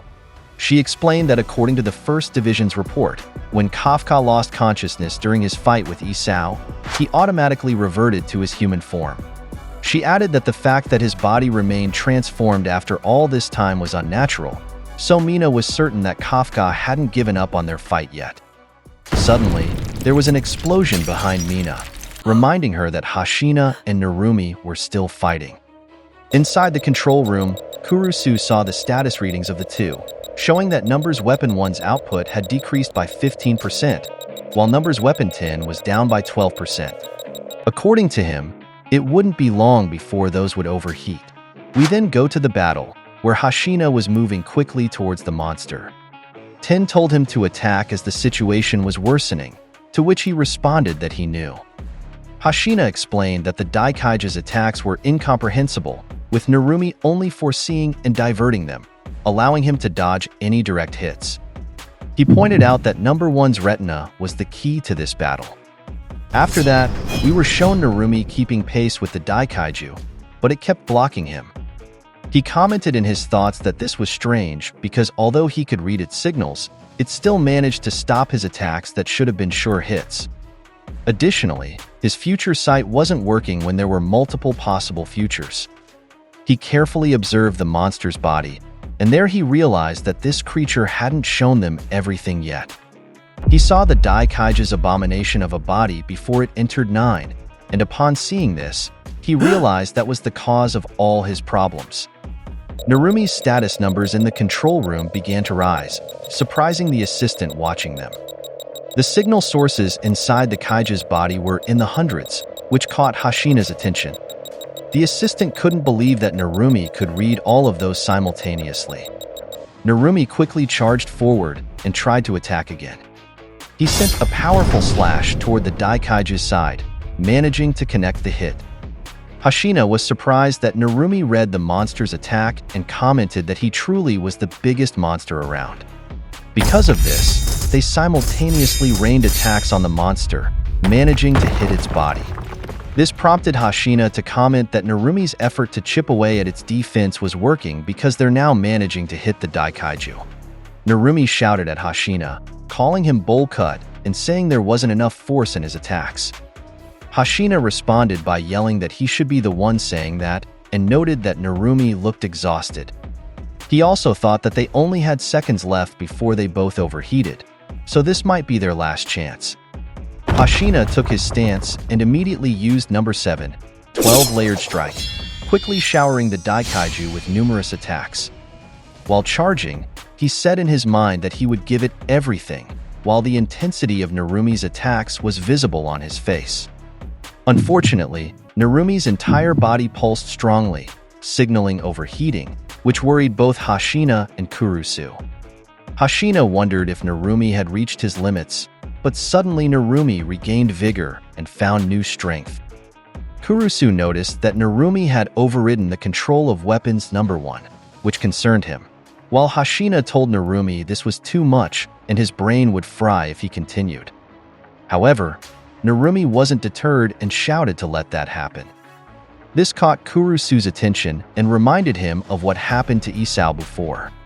In Narumi's mind, he was saying to himself that he was the go-between. Even if he met his end today, he said, the next soldiers in line were more than ready. He would give them as much time as he could, even if just a second, and gather whatever information he could about the creature they were fighting. His and Hashina's barrage of attacks continued toward the Daikaiju, while he thought that all he needed to do was pass the baton that Isao had passed to him to the next line. While preparing to deliver a powerful vertical strike and questioning if he was right to Isao, he didn't expect to be impaled by the Daikaiju in his left chest. His eyes widened in shock, and both Nagazaka and Keiji were stunned by this development. Hashina commented worriedly in his mind that even though Narumi could see the monster's attacks, his body couldn't keep up anymore. While thinking this, he was suddenly hit by the Daikaiju's whiplash attack that solidly struck his side, throwing him forcefully into nearby debris. After that, the monster turned to Narumi, seeing him kneeling behind it, appearing like he has no more hope based on the look in his eyes and face.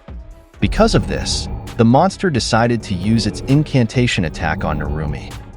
The monster placed the incantation vertically across his entire body, which alarmed Kurusu.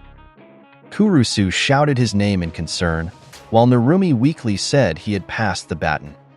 Narumi suddenly looked to his right, where someone was rapidly charging toward them.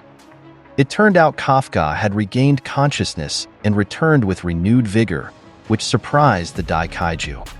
As Kafka got very close to them, he delivered an extraordinary right body blow to the monster, so powerful that it managed to disfigure the Daikaiju's body. Narumi grinned at this and told Kafka to show him his skills. We continue the story in chapter 120. Here, While Narumi was saying he would head out, surprise was visible on Mina's face at what she saw. She could only turn to look at the Kaiju of the Meiriki era as it received a solid punch from Kafka.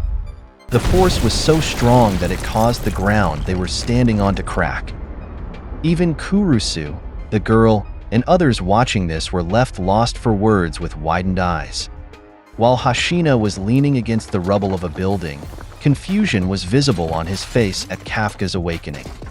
Narumi said to him, while kneeling, that he had passed the baton. He smiled at this and confidently said for Kafka Hibino to show his skills. After receiving Kafka's punch, the Kaiju of the Meiriki era was pushed back and spat blood. Kafka looked seriously at this monster and stood confidently while doing so. The assistants in the control room shouted that Kaiju number 8 had returned to the front line. Kurusu was puzzled about what was happening here because he was certain Kafka had no vital signs earlier. Keiji thought that the only way he could explain this was that it was a miracle. However, he said this didn't mean the battle had turned in their favor. After he said this, the Kaiju closed one of its eyes on its face, and an incantation attack began forming on Kafka's body. Before long, it quickly activated, causing a powerful impact on Kafka. Najizaka was worried about this, but while thinking that the Kaiju still had the power advantage, he suddenly noticed something. While staring at Kafka, he saw that Kafka's body did indeed get a cross-shaped cut from the Kaiju's attack, but unexpectedly, it immediately regenerated. Keiji's eyes widened when he saw this, while Hashina had trouble believing this event and also wondered what Kafka had done. He noticed here that there was something different about them. Meanwhile, Kafka suddenly spoke to someone and said he knew this, and he would unleash it soon, so it should stay calm. Hashina was puzzled when he heard this, while several souls began emerging from Kafka's feet. Before long, these fully emerged like an aura surrounding him. While this was happening, there was a flashback where Kafka explained that on the day he was referring to, he was the first to notice a kaiju emerging in their city. He saw this while he was in the forest near their city, and after that, he immediately reported that sighting. That was all he could do at that time: report and watch the destruction the monster was making. That, and only that. After that, he explained that back then, if he had been a captain with a 99% unleashed combat power, or a master blade wielder and the strongest sharpshooter around, or a superhero with a 10,000 kaiju kill count, and if he hadn't just been a helpless kid, the house that his father took out loans to have built, the stationery store where his grandmother bought him a pencil case that doubles as a game, the Karage chicken shop where his mother worked part-time, the octopus park where he fought those guys in 3rd grade, the game system that he finally got his parents to buy him, and Mina's Calico, he could have saved them all and given himself and Mina a different future. He said he couldn't forgive himself for all of that. While remembering this, he spoke to his past self and said he knew he didn't want to go through any of that again. The path he chose after growing up wasn't what his past self had envisioned, but at the very least he would charge in and fight in a way that would make him proud. He started walking when his past self suddenly held him. Kid Kafka looked at him and smiled with full confidence and trust, which surprised him. Kid Kafka stood beside him and prepared as well, which made him smile. After that, he invited his past self to charge in, and they both began to be enveloped by an extraordinary aura. Then, we returned to the present where Kafka's body shell started cracking, which caught the attention of his companions in battle. Before long, all the shells of his body completely shattered, and Kafka's new form was revealed, which seemed to symbolize his metamorphosis as Kaiju number 8 indeed looked like an insect. We continue the story in chapter 121. Shock was evident on the faces of Mina, Hashina, and the people in the control room when they witnessed this, while Narumi smirked because he had foreseen this would happen. Kurusu shouted that Kaiju number 8 was changing shape. He was perplexed by the waveforms he was seeing because they indicated neither kaiju nor human signatures. It was a completely unknown form. Here we're shown Kafka's new appearance, which now has eyes on his horns, and spines growing from his back similar to Godzilla's. Another assistant there shouted that they couldn't measure its fortitude, leading Kaiju to realize this meant it exceeded level 10 and couldn't be neutralized by their current technology. He said that they had entered a domain where measuring fortitudes became meaningless because the mere emergence of such beings signaled the end of human civilization. And they now had not just one, but two kaiju of that nature. He added that if number 8 were their enemy, humanity would surely be finished. Suddenly, Kafka apologized to his companions, catching their attention. He picked up the drones around him and, like a child who had broken something, explained that the shockwaves from his transformation had caused 2 drones to break. He fell silent then, while those in the control room were also speechless because he managed to apologize for something so trivial while in a life-or-death situation. When Mina heard this, her eyes widened briefly before breaking into a smile. Afterward, Kafka slapped his face to regain his composure while saying he had racked up this debt. He stood seriously and stared at the kaiju, adding that he'll be sure to work it off. Mina commented that this was definitely Kafka they were hearing. Keiji questioned what this form was, and Najizaka noted it was different from when he went berserk. The 3rd Division hadn't provided any data about this.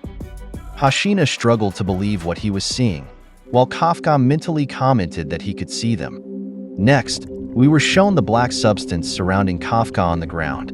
Kafka pointed out that these were emotions continuously gushing out: the resentment, hatred, regret, and rage of the souls that had merged with him. For number 8, these served as an energy source, an inexhaustible pitch-black fuel. A powerful aura began emanating from his body, catching the Daikaiju's attention. When it observed him, it sensed countless samurai from the Meiriki era. Upon realizing what this was, the monster began laughing loudly like a madman, which confused Kurusu as to why it was doing so. The Daikaiju's laughter gradually ended, and after taking a deep breath, its muscles suddenly contracted, releasing an incredibly powerful aura that enveloped the entire surroundings, including the presence of numerous kaiju it had devoured throughout time. Then, it quickly charged at Kafka, and upon getting very close, delivered a Superman punch that solidly landed on his face. The impact of that punch was so powerful it caused destruction throughout the entire area, easily obliterating even the buildings. Mina, Hashina, and Narumi were forced to shield themselves from the flying debris, while Najizaka gritted his teeth at the intensity of this battle. The monster stared at Kafka after attacking, where Kafka hadn't even stepped back or flinched from the force of its attack, and he just ordered it to go to the transmission tower on the other side of the area because others would be caught up if they stayed there. The Daikaiju couldn't believe this and wondered how this was possible. Suddenly, Kafka punched it in the face with a right straight that shook its world, and with such force that it was easily thrown into a nearby building, destroying it. Afterward, Kafka commented that it seemed he needed to get started while loosening up his shoulder joints. We continue the story in chapter 122. After sending the Daikaiju flying into a building, Kafka took a stance while waiting for it to stand up again. When he saw that his attack had barely any effect, he commented that of course it remained unscathed after his punch. He thought about how the Meireki Kaiju's strength had greatly increased compared to its power 400 years ago after it obtained the power and intellect of 9. He stretched his shoulder and added that unless he defeated this monster now, this cataclysm would spread throughout the world. After stretching, Kafka positioned himself again and said they should begin. He released an extraordinary aura and in an instant, seemingly teleported in front of the Daikaiju due to his incredible speed, but unfortunately, the monster still managed to block his rushing right straight. Nevertheless, with his new strength, he managed to break through the Daikaiju's defense, and as a follow-up, gave it a solid left hook to the body, which sent it flying upward into the tower wreckage. Kafka's attack didn't end there, and while the monster was still in the air, he jumped high with remarkable speed, surprising Hashina. Upon reaching the Daikaiju, he delivered a left straight, which the monster managed to block. The impact of his punch was so powerful that it caused a massive shockwave throughout the surrounding area. While the two powerful kaiju were in the air, They exchanged blows that caused numerous energy blasts, shaking the entire vicinity and startling their companions. Due to their continuous exchange of attacks, Kafka failed to notice the Daikaiju's tail, allowing it to wrap around him. The monster then quickly rotated and, after gaining momentum, released him, hurling him into a nearby building. His body slammed into the building wall, and as soon as he crashed through, the Daikaiju quickly followed to deliver a follow-up attack. He was forced to go on the defensive, and when it punched him, he was sent crashing through to the other side of the building. As Kafka descended to the street, he immediately dashed away to anticipate the enemy's attack, but when he and Keiji looked at the Daikaiju that was still in the building, they were shocked by what they saw. It turned out that the monster was preparing to fire an energy beam from its mouth, and Keiji immediately recognized it as Kaiju number 2's main burst, which concerned him. Kafka had no choice but to wait for the incoming attack, and as it began to approach him, he wondered why it wanted to hit the ground. To the surprise of all his companions there, he suddenly kicked the incredibly powerful energy attack toward the sky while irritably asking if the Daikaiju was trying to turn Tachikawa into a vacant lot. Because of his action, the monster's attack exploded in the air, but its power was still so intense that it released an extraordinary shockwave that destroyed and toppled nearby buildings. People in the control room and on the battlefield were left shocked and eyes widened upon seeing this. Just as Kafka was telling the monster that such a move was banned, he turned and saw it charging the same attack again, making him realize that it planned to unleash a barrage of main bursts. Using the thrusters on his heels, Kafka quickly flew to divert the monster's attention to him and prevent it from hitting the ground. While flying, he maneuvered himself to dodge all the attacks. However, after evading them, he was surprised to discover that they could change trajectory. Making a quick decision, he readied his heel thrusters and attempted to intercept the Daikaiju's main bursts, resulting in numerous explosions in the air. Najizaka couldn't believe what he was seeing, but it seemed Kurusu had jinxed Kafka when, after he said he had avoided all the shots, Kafka failed to notice another energy ball coming from below him. Because of this, it hit him solidly. Unfortunately, the Daikaiju's barrage of attacks didn't end there, and it followed up with several more main bursts, which worried Mina. While watching this, Narumi commented on how frustrating it was. He said Isao could only produce 2 of these kinds of attacks, but that monster was casually releasing dozens of shots. In Keiji's mind, he irritably noted that even the original Kaiju number 2 couldn't pull off such a stunt. Najizaka added that of all the Kaiju that had emerged in history, this Daikaiju was the most outrageous monster among them all.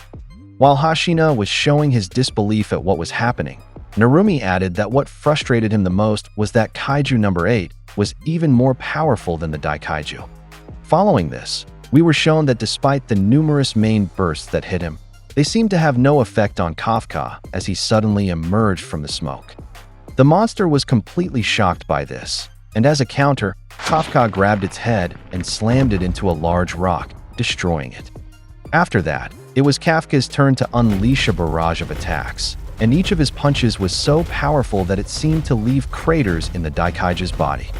With each punch he delivered, the shockwave grew stronger and stronger as if Sand King had created an epicenter, and before long, it enveloped the entire area, causing a large portion of it to be destroyed.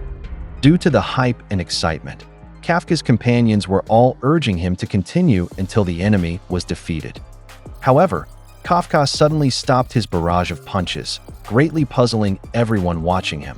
Kafka then asked them to extend the restricted radius to 5 kilometers because the monster would be coming out of there. Eyes that were initially only in the center of the Daikaiju's body began to emerge, and it seemed like it was about to explode as it bulged tremendously. When Hashina heard Kafka's statement about something coming out of the Daikaiju's body, he wondered what Kafka meant, so he asked if he knew what that creature really was. Kafka explained that it appeared 400 years ago to scorch the earth during the Edo period. He said it was a major historical living cataclysm, an amalgamation of countless kaiju hiding beneath the surface of their country, the Daikaiju of the Meiriki era. Before long, the monster Kafka referred to fully emerged and revealed its true appearance to them, shocking all of Kafka's companions. The Kaiju began to rise, and when it saw Kafka, it briefly prepared itself and immediately opened its mouth. The surroundings began to shake as this monster prepared to attack, while Hashina couldn't believe what he heard about it being from the Meiriki era and thought that this must be the legendary monster they talked about in the Defense Force. Narumi also pondered Kafka's statement about it being an amalgamation of kaiju, and this is where he realized why it had innumerable signal sources. Next, the Kaiju sent an air pressure-like attack from its mouth toward Kafka, and when it hit the building he was standing on, the structure seemed to be sliced and diced as if precisely cut by a sharp object. The impact of this attack was so strong that even Mina and Hashina were thrown back while defending themselves from flying rubble. Fortunately, Kafka managed to dodge that extraordinary attack by flying in the air. As a counter, he tried to quickly charge at the Kaiju, commenting that once he knocked it down, they would be finished there. However, the monster easily stopped him using its hand. He followed this by preparing to deliver thruster punches, and soon after, he showered the Kaiju with rapid attacks, which it managed to match blow for blow. He remarked that it seemed this monster was even stronger compared to 400 years ago. He decided to use technique against this monster by trying to find its core. However, when he attempted a sneak attack, the Kaiju of the Meiriki era suddenly used an incantation attack on him, causing his entire face to explode. While regenerating, he said that it had become even stronger than the Force. He needed to find a way to avoid it, because if he couldn't, he would never be able to get close to it. On the monster's side, a large mouth suddenly opened on its back and released a deafening roar that reached a vast portion of the area. Kafka wondered what was happening, and in the control room, they were suddenly flooded with signals and caution sounds, prompting Najizaka to ask what was happening there. Kurusu couldn't believe the enormous number of new kaiju signals he was seeing, but when he looked closely, he noticed something.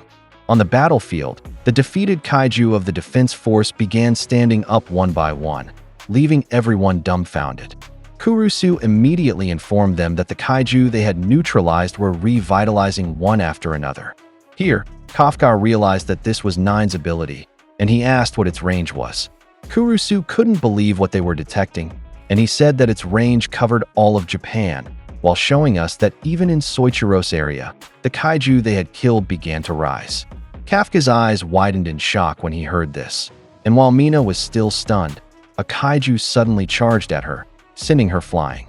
All the powerhouses began to be surrounded by zombie kaiju, putting them in a dangerous situation. Kafka shouted that the revived kaiju were starting to converge, and he was worried because he knew his companions had no strength left. Because of this, he decided to hurry and charge at the Kaiju. However, it seemed that monster had wrapped its body with incantations, surprising Kafka. When he got close to it, several of its eyes closed, causing a powerful impact on his body. He couldn't get close because of that extraordinary attack, while Hashina was irritated that this was happening again. He thought about what the key to this battle was, to which Narumi, though extremely exhausted, answered that they needed the retina of Numbers Weapon 1, which caught Hashina's attention. He said they should use the foresight of its retina to create a path for 8. Hashina tried to object by saying he no longer had the strength to do that, so Narumi pointed out that he wasn't the one who would do it. Hashina was surprised when he said this, and suddenly several projectiles flew toward the giant monster, catching everyone's attention. Narumi grinned while saying that, of course, he assumed that this person had already studied the movement patterns of that Kaiju through his vision in advance. He asked if that was correct to the person he was talking to and called him his dumb disciple. From a building to Kafka's right, it turns out that Kikaru had arrived on the scene carrying her battle axe and gun. It appears she was now using one's retina as she opened her eyes and commented how foolish Narumi's question was. After that, we suddenly go back to the time when Kikaru obtained that Numbers weapon. Here, Narumi was shocked that Kikaru was compatible with 4 types of Numbers weapons. Kurusu explained to him that in addition to showing Class 5 aptitude for Number 4, the weapon worn by her mother Captain Hikaru, she also showed Class 4 aptitude for Numbers 1, 2, and 7. Eiji commented on how unprecedented this is, to which Kurusu agreed and said they had never seen this kind of case before. Eiji said they should report this to the upper brass, but while he was explaining that if there was no precedent for this, they needed to proceed with the utmost caution. Kikaru interrupted him and requested that they not leak this to anyone. She pointed out that this might be the key to defeating 9. She wanted to eliminate any chance of their companions being assimilated and this intel being leaked. Next, Kikaru asked Narumi to teach her how to use Numbers Weapon 1, which, based on what's happening in the present, he agreed to do. After that, we returned to the battle, where Kafka was extremely surprised. Hashina also couldn't believe it because the 3rd Division hadn't heard about this intel. Narumi told him that he had also secretly taught Kafka a modified combat technique. This was his ace in the hole to surprise 9. He explained that Retina 0001 was the embodiment of countless eyes of 1. It shared everything in its field of vision with the wearer, and the same was true for the spares they kept for repairing Numbers Weapon 1. Hashina wondered in his mind if this meant Narumi was fighting alongside 1 and sharing his vision with Kikaru at the same time. Keiji held his head and commented that Narumi was taking liberties that were difficult to defend. Next, Narumi told them that this was their last resort and he would take all responsibility for it. He looked at Kikaru and told her to finish what she started on the day he was referring to. As the smoke from her shots cleared, Kikaru and the Dai Kaiju stared at each other, and she commented that it seemed the monster had changed its appearance. In her mind, she also said that her daddy was still inside this monster. She called out to Kafka, causing him to turn toward her, and she told him that she would deliver his fist to the very core of their enemy, so he should make sure he would shatter it. Following this, we were briefly shown a flashback where Kafka heard Kikaru crying while telling Narumi that she was certain her daddy was still trapped inside the Daikaiju. She added that she would mourn him when they neutralized the monster once and for all. After Kafka remembered this, he also became serious and with full focus said they should leave it to him. He encouraged them to free Director General Shinomiya from there. He got the attention of Kikaru and the people in the control room when he said this, and soon after, Kikaru agreed with him. Then, he released a powerful aura of souls, and while in position, he said they would begin the number 9 and Meiriki period Dai Kaiju neutralization operation. The two of them quickly charged toward the monster after that, and when the Dai Kaiju tried to cast an incantation attack on Kafka, Kikaru immediately disrupted it using her rifle. She wouldn't allow it to attack. She also said in her mind that she needed to dodge, destroy the origin points of the attack, and locate the core of this monster. She used her X-ray vision, but unfortunately, a tentacle suddenly emerged from her side, causing her to lose focus. While watching this, Mina called Okanaji and said she had a favor to ask. It turns out that fortunately, Kikaru managed to dodge the Daikaiju's attack, and while remembering her tears, she commented in her mind that back then, all she could do was watch. She said she had only been a burden to all of them and allowed 9 to leave after consuming Isao. But this time, she promised she would free him from there. She quickly positioned herself above the Daikaiju's head, and while aiming her gun at it, full of emotion, she told her daddy to just hold tight. As Kikaru approached, she immediately showered the Daikaiju with blasts from her gun, and Kafka followed right after, landing a solid right straight punch to its body. This caught Hashina's attention as Kafka's attack connected, and Kikaru's foresight was working. Kafka continued his assault, delivering a flurry of punches to the Daikaiju, while Kikaru supported him by using the power of Numbers Weapon 1. She saw that the enemy was about to unleash an incantation attack, so she immediately fired a blast that broke the monster's concentration and interrupted its spell. Kafka then continued his charge, successfully landing an uppercut. The Daikaiju's eye began to bleed from the attack, which caught Nagazaka's attention. He shouted in excitement, saying Kafka's attacks were working and effective. Next, Kafka tried to deliver another right straight to the monster, but it managed to counter, creating a shockwave around them. Kikaru flew closer, thinking that she needed to fend off the Daikaiju's attacks and locate its core. She used one's retina once again, but unfortunately, Kurusu saw through the readings that she was already overheating, prompting them to shout in the control room that it was still too early for that. Meanwhile, Hashina thought to himself that it was natural, and mentioned that Kikaru was not yet as proficient as Narumi. In addition, she was simultaneously operating 2 numbers weapons. Hashina, with a tone of certainty, stated that she would not last long, which widened Kafka's eyes in shock. He wondered what he should do next, especially since the Daikaiju was also using Number 9's abilities. He theorized that the monster would likely condense its shield to protect its core, meaning they would need to concentrate a massive amount of power into a single shot to penetrate it. Hashina then asked how they would expose the core, when Mina suddenly answered that they should leave that part to her, surprising everyone. She asked them to wrangle the target to the point Okanaji will share with them, and then she would shoot it with Kuranos. Kafka remembered the weapon Mina was referring to, and immediately he and Kikaru responded with a Roger. Kikaru charged at the Daikaiju and, while preparing to attack, focused intently on tracking the signals that would lead her to the enemy's core. She detected a hot spot, but quickly noticed it was not the core. Spotting another one, she also realized it was not the core either. There were countless signals, which led her to comment that it seemed like there was an endless number of fused kaiju cores acting as decoys. The Daikaiju attempted to attack her, but she easily evaded while thinking that the real core must be hidden deeper within. Kurusu grew concerned when he saw Kikaru's status reading, as her unleashed combat power had dropped 12%. Despite the strain on her body, Kikaru continued using Number's Weapon 1 to search for the core. Kurusu became even more worried as her unleashed combat power dropped another 5%. Kikaru pushed herself to find the core, even as her eyes and nose bled continuously. She deep dived into the Daikaiju's body, and as she did, she remembered her father, Izao.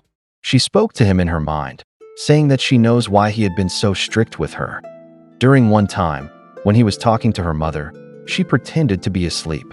Kikaru heard her mother say that she planned to harden her heart to train her, which meant that her father needed to take over and flood her with endless love and attention.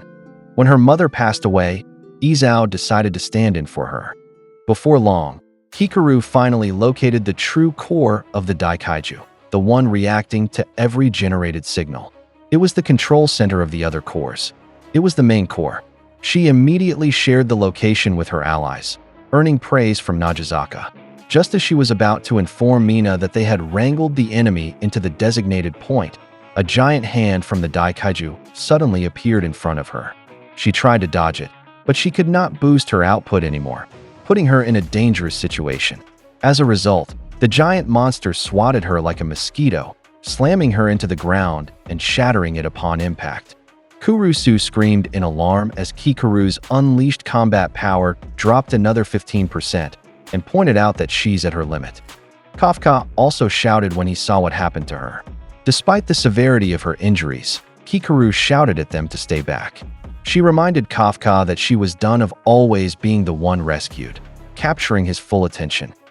Blood was pouring from her nose, eyes, head, and all over, but Kikaru caught her breath, then lifted her gun once more and declared that she was resuming the mission, making Kafka shiver.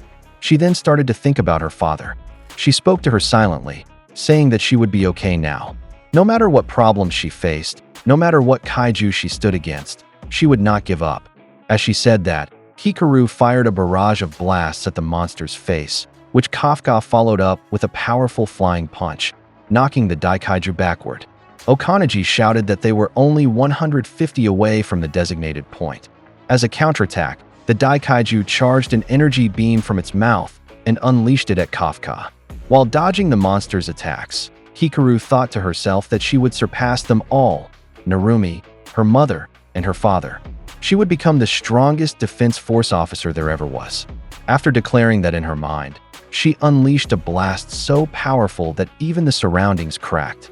Kafka followed up her attack with a solid right straight, pushing the Daikaiju even further back. When they reached the point, Okanaji immediately informed them that they had reached the target area, and Kafka shouted Mina's name to notify her. From a rooftop, we saw Mina ready with Kuranos, and from within the giant weapons control room, Mina announced that she had locked onto the target. Okanaji informed her that the Uni-organ was loaded, the barrel was cooled, erosion had reached stage 3, and the calibration systems were all green. After everything was checked, Mina fired the Kuranos, releasing an extremely powerful and condensed beam that shot directly toward the Daikaiju, with the intensity clearly reflected on Okanaji's face as she cheered on the attack. Unexpectedly, the Daikaiju managed to react and immediately created its own condensed energy beam from its mouth, alarming Onii-Chan and the others in the control room. Before long, the giant monster unleashed its attack, managing to match the projectile Mina had fired at it, causing the blast to scatter in all directions. Hashina shuddered in shock upon seeing it. Narumi's face twisted in frustration, and Keiji stood stunned in disbelief. Nagazaka and Kurusu were completely rattled, seeing that the monster had managed to counter Mina's Kuranos. In Mina's mind, she could not believe it either, but she refused to be shaken and immediately ordered Onii-Chan to simply maintain the beam they were firing. However, the Daikaiju did not back down and held its mouth energy beam as well. Unfortunately, Onii-Chan detected a short in the 3rd and 9th circuits of the weapon, along with a rapid rise in barrel heat. The cables plugged into Kuranos began to dislodge, and it started to suffer damages due to the intense power it was outputting. Onii-Chan grew extremely worried as parts of the weapon began to melt, but Mina remained undeterred. He was told by Onii-Chan to evacuate, but in Mina's mind, all she's thinking was she won't last much longer. Unexpectedly, Hikaru suddenly leapt above the Daikaiju while carrying her battle axe, widening Mina's eyes in shock. In Hikaru's mind, she spoke to Numbers Weapon 4, saying she knew it was already at its limit but begged it to give her just one more attack. Just one more and lend her its strength. In the control room, Hikaru's unleashed combat power reading started to move, catching Kurusu's attention.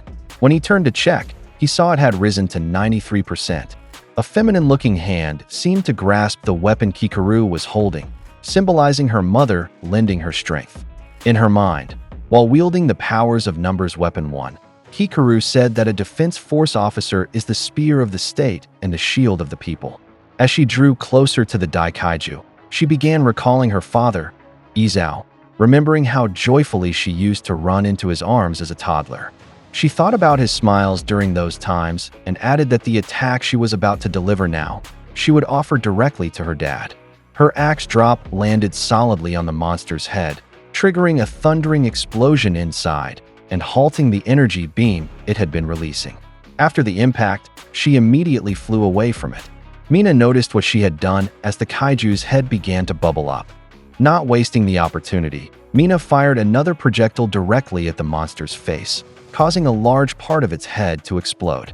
Tearfully, Hikaru shouted Kafka's name and pleaded with him to finish it. Thanks to their follow-up attacks, the Daikaiju's core was exposed, which Kafka immediately closed in on, preparing to punch. His entire body began to crackle with energy as he gathered power into his right hand, and he declared with determination that they should leave the rest to him. Hikaru shouted to Kafka that everything now rested on him. So when the Daikaiju's core was exposed after it was struck, Kafka prepared himself and grew serious, saying that it was time.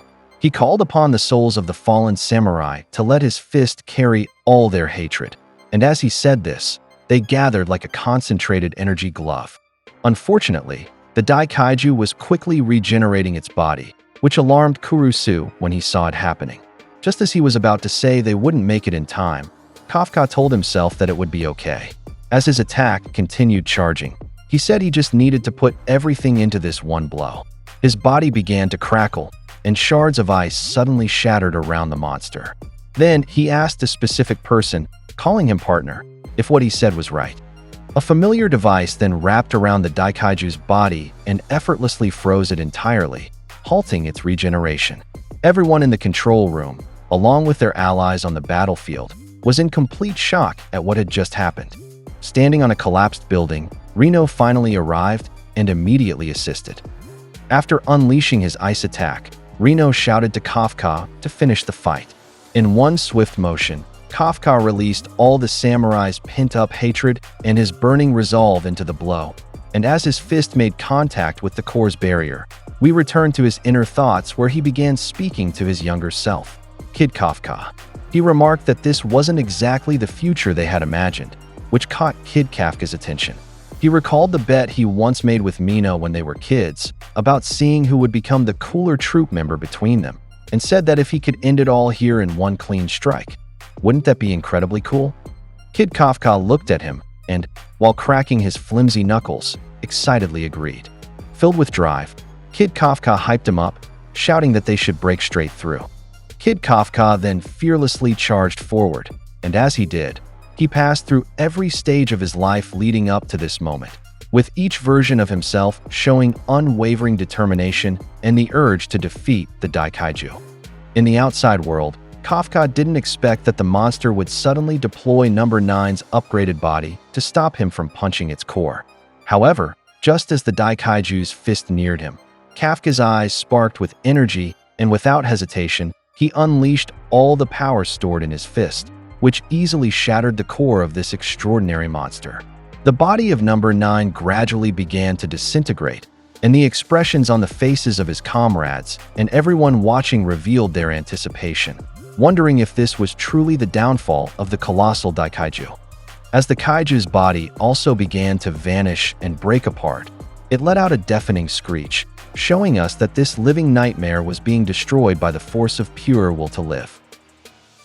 The Daikaiju let out a loud roar from Kafka's extraordinary punch to its core, and Kurusu immediately shouted in the control room that it was a critical hit and the core had taken severe damage. That moment drew the attention of everyone fighting alongside Kafka, the people in the control room, and even those watching from the evacuation areas. They all simultaneously bit down in anticipation. The massive monster slowly began to lose consciousness, its tentacles collapsing one by one onto the ground, causing destruction to the buildings surrounding it. Inside the control room, Okanaji momentarily paused when she saw the live readings of the battle, and though it took a second for her to process, she found it hard to believe that they were no longer detecting any vital signs coming from the Daikaiju. Eventually, she confirmed that their target had been destroyed. The other assistants in the control room looked at each other as they slowly absorbed what had just happened, then suddenly burst into celebration, cheering with joy. Everyone who had witnessed this moment rejoiced and expressed their relief in their own ways, overjoyed to know that their enemy had finally been defeated. One of the most notable reactions came from the very first Kid Kafka had saved from a kaiju in the past. The girl gleefully told her mother that Kafka had really beat that monster. Okanaji relayed to those on the battlefield that the readings from the resurrected kaiju are now disappearing. Mina let out a sigh of relief as she removed her headgear. Kafka then caught her attention when she saw his body through her interface, lying seemingly unconscious on the corpse of the Daikaiju. She immediately shouted out in concern upon seeing him like that, which also alerted Kurusu and Rino to his condition. Back to Kafka's side, while lying motionless, he said he could feel the grudge spirits fading now that they had fulfilled their goal. He added that he too was beginning to vanish, since he had merged with them. As he watched himself slowly disappear, he pointed out that he was ready to face the consequences. Then, as he returned to his mind world, where he was with Kid Kafka, he added that if he claimed he had no regrets, he'd be lying. The two looked at each other, and Kid Kafka gave him an encouraging smile, while he reflected that even so, he had done everything he could. He said that thanks to the grudge spirits, he had managed to keep his promise to stand beside Mina in the fight against the kaiju. He then began to recall all the comrades who had joined him in his journey through life, starting from Mina, Rino, Hikaru, Hashina, Narumi, Iharu, Haruchi, Aoi, the Defense Force, and the team back at Monster Sweeper Inc., and wholeheartedly thanked each and every one of them for their help. As his body gradually disappeared, he closed his eyes peacefully and left the rest to his friends. However, the spirit of Izao suddenly appeared before him, placed a firm hand on his shoulder, and stopped him from fading away, saying he wouldn't let that happen. Kafka froze in shock, and after realizing what was happening, he backed away from Izao out of fear and surprise at his sudden appearance. Just as he was struggling to ask why he was inside his mind, countless spirits began to fly around him, capturing his attention. He noticed that they were the spirits of the Daikaiju from the Meikei period and the Grudge Samurai that had merged with him, and they too were vanishing. This made him wonder if they had finally been set free. Izao answered his question and said he had come there to thank him. The two stared at each other as they both slowly began to fade, and Izao pointed out that he was doing this for the last time. Kafka was stunned by his gratitude and simply lowered his head, disappointed in himself. He apologized to Izao and explained that Kaiju number 9 had turned out to be even tougher than he imagined, and because of that, Tokyo was now a complete mess. Izao reassured him not to worry, saying what happened was no different than what they faced after Kaiju number 6. He explained that humanity had already faced countless major cataclysms thought to be hopeless. But each time, they strived, learned, refined, and forged an even stronger world. Kafka was struck by the weight of that realization, and as Izao turned to look behind him, he said that they would overcome this disaster as well. While he was saying this, an image formed in their minds, a vision of their city after the massive battle against the Daikaiju, and he emphasized that they would rebuild it once more. Kafka carefully observed what Izao was showing him, when Izao suddenly declared that he had a mission to give him, immediately capturing his full attention. Izao pointed out that this was where the real battle truly begins. Then, with serious eyes, he assigned him the mission of helping rebuild and continuing to face the new threats ahead, addressing him as Officer Hibino. Kafka looked surprised upon feeling the trust Izao was placing in him, but then quickly remembered what had happened to his heart, which caused him to feel irritated with himself. He turned away from Izao, apologized, and explained that he had turned his heart into a kaiju core. But as he continued to explain that he could no longer remain in this world, Izao cut him off and ordered him to face him.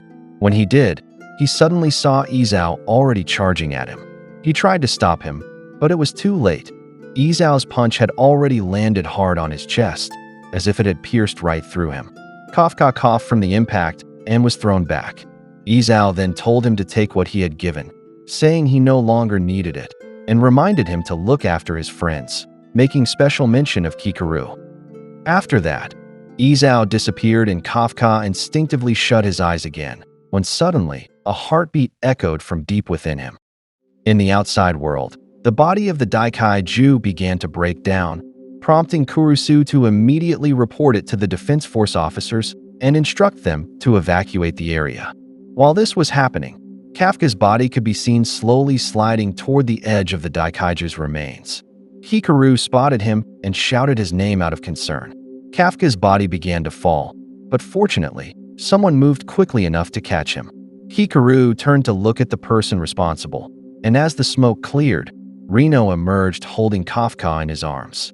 Even Mina's eyes widened in shock upon seeing it, while Reno immediately spoke to Kafka's unconscious body, asking if he was alright. They tried to wake him up, but stopped shouting when Kafka's kaiju body began to disintegrate, slowly revealing his human face beneath. In the next scene, Kafka explained that the last thing he saw was General Izao slowly fading away with his back turned to him. He said he was supposed to have disappeared as well along with number 8, but when he woke up, he was already inside the Defense Force hospital, and apparently, for months had passed since he lost consciousness.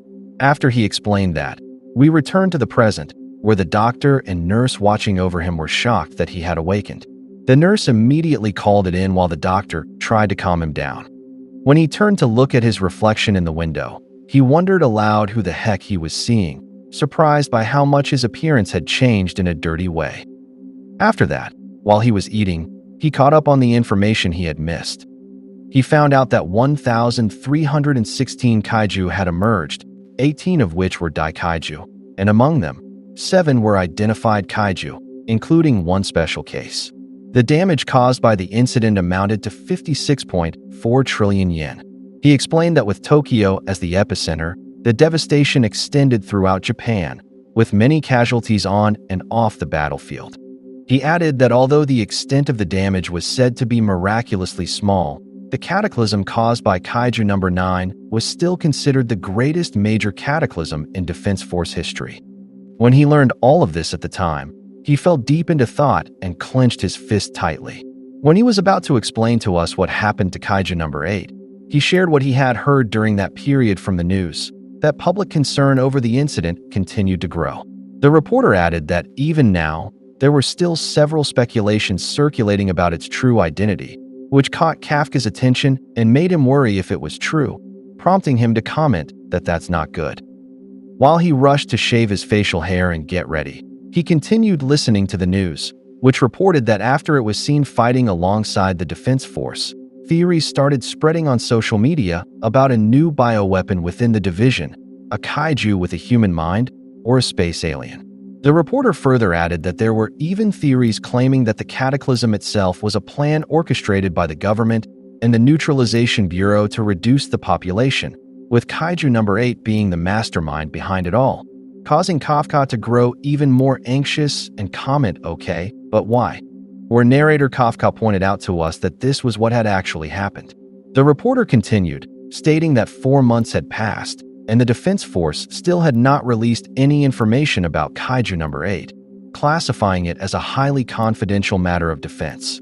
After getting dressed, Kafka explained to us that even while in that situation, he still wasn't entirely sure how he managed to revert to his human form. He added that he could feel a human heart beating in his chest, where the Kaiju core was supposed to be. And he said there was one more strange thing he noticed. When he looked inside himself, he saw the Kaiju larva peacefully sleeping there, which dumbfounded him, that it was still inside. Because of this, he wondered if Director General Shinomiya had kept the grudges intact, and when he imagined how he intimidated the grudges, he added that it really did seem like something he would do. Or maybe, he thought while looking at the larva, it simply meant they were willingly choosing to help out in this era. While he was thinking about that, a female voice suddenly asked him if he was ready, which caught his attention. When he turned around, he saw that it was Mina along with her assistant, Okanaji. He was surprised and gave her a nervous smile while greeting her, and just as Mina was about to respond, it seemed like she deliberately held back from replying and instead went straight to the point, saying that a car was already waiting for them and encouraged him to come along. After that, they boarded the Defense Force's cargo car, and while they were on the way to their destination, Kafka was amazed by the reconstruction of the area and commented that nearly everything had been rebuilt. He even said it looked like it had been given a power-up, and we were then shown the current state of the Japan Defense Force Tachikawa base. When they got out of the vehicle, Okanaji cheerfully reported that not only had their base been destroyed by Number 10's attack, but the restoration efforts had also suffered greatly due to the Number 9 cataclysm. But she clarified that they planned to implement major changes. As they walked into the base, Kafka noticed the number of the parking lot where they had stopped and mentioned that this was where he had argued with Kikaru on the day of the exam. He recalled the moment and, while calling her a jerk, said that she told him that was her lucky number. He also noticed that the layout of the grounds remained the same. He remembered the time they were running laps with the other trainees and said that everyone was fast, but Iharu, Haruchi, and Aoi were so fast, it was like they were cheating. They continued walking around the base, and when they noticed the new hall, he commented on how big it had become now and said it reminded him of the induction ceremony where he did push-ups in front of his fellow trainees. He also saw that the ruined dorms were almost complete, which made him recall the times when they used to bathe together with the other guys, and he said those days were a lot of fun. Okanaji added that even the training grounds were being renovated and would be 1.5 times larger, which made Kafka scream in fear and say that it meant the punishment laps around it would be even harsher. After that, when they reached a door, Okanaji informed him that outside of it was the main gate. He remembered what place this was, and just as he was about to say it, he stared at it and recalled the time when the Defense Force captured him after they found out he was Kaiju number 8. He also remembered that this was the place where Reno told him he had faith that he would come back. He began to reflect on everything he went through while struggling with being Kaiju number 8 and how he had overcome all of it. After that, he realized why Mina and Okanaji had brought him to this place. And with a smile, he looked back at Mina and said that this meant he had finally come back home. When he turned around, he saw that all his friends were there, smiling and waiting in position for him. His eyes widened in shock as he looked around at the smiles they gave him when they saw him. He began to stammer because of it, but before he could finish what he was about to say, Reno stepped in and said with a smile that he was glad he had come back. It struck Kafka deeply, and Reno added that he always had faith he would return to them. Kafka looked at them again after hearing that. He couldn't hold back his emotions anymore, and tears began to form in his eyes, so he shut them tightly to stop them from falling. He covered his eyes afterward and suddenly squatted down, which surprised Mina and Reno. He started slapping himself to stop the tears from falling, which made Kikaru sigh as she watched him. After that, he stood up again and prepared to respond to what Reno said to him. Despite trying to hold it in, he couldn't do it anymore and finally burst into tears, with snot coming out as well, as he happily said that he was glad to be back too. Suddenly, Ihara charged at him full of energy and gave him a happy tackle, knocking him down. Iharu was surprised at how easily Kafka fell and asked if he was out of practice, to which Kafka, annoyed, pointed out that he had been asleep for 4 months and sarcastically called him a genius, making the others around them laugh. Haruchi commented that Iharu was really dauntless when it came to things like this, and added that at least he was making the situation less awkward for everyone, while Aoi said that with that kind of attitude, he'd really make a great spearhead captain of the 3rd Division. After that, Hikaru helped Kafka stand, and one by one, everyone began approaching him to talk, while Hashina, Mina, and Okanaji just watched them with smiles. Hikaru teasingly told him that he had been asleep for so long that she wondered if he was ever going to wake up, while Iharu pointed out that they visited him from time to time and asked if he didn't notice them. Kafka then pointed out that how could he, when he was asleep. Reno then informed him that while he was unconscious, Guki had gotten married to Rin Tsukino, which Kafka found difficult to believe and comment that it was a shock and a half.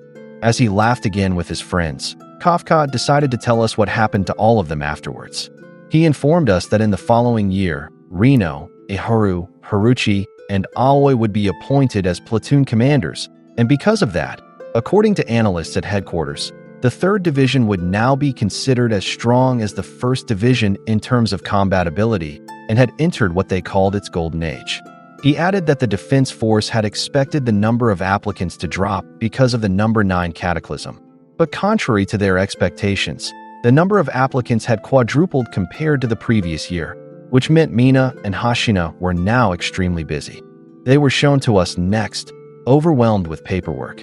Mina beginning to lose her composure and tear up as she complained that she hated office work. Okanaji clearly panicking from the number of applicants, and Hashina pushing himself to accomplish as much as he could. After that, it was explained that Hikaru received an unprecedented promotion and would become vice captain of the 1st Division in just her 2nd year. He added that she was dedicated to becoming the strongest and hopes that one day she would surpass her parents.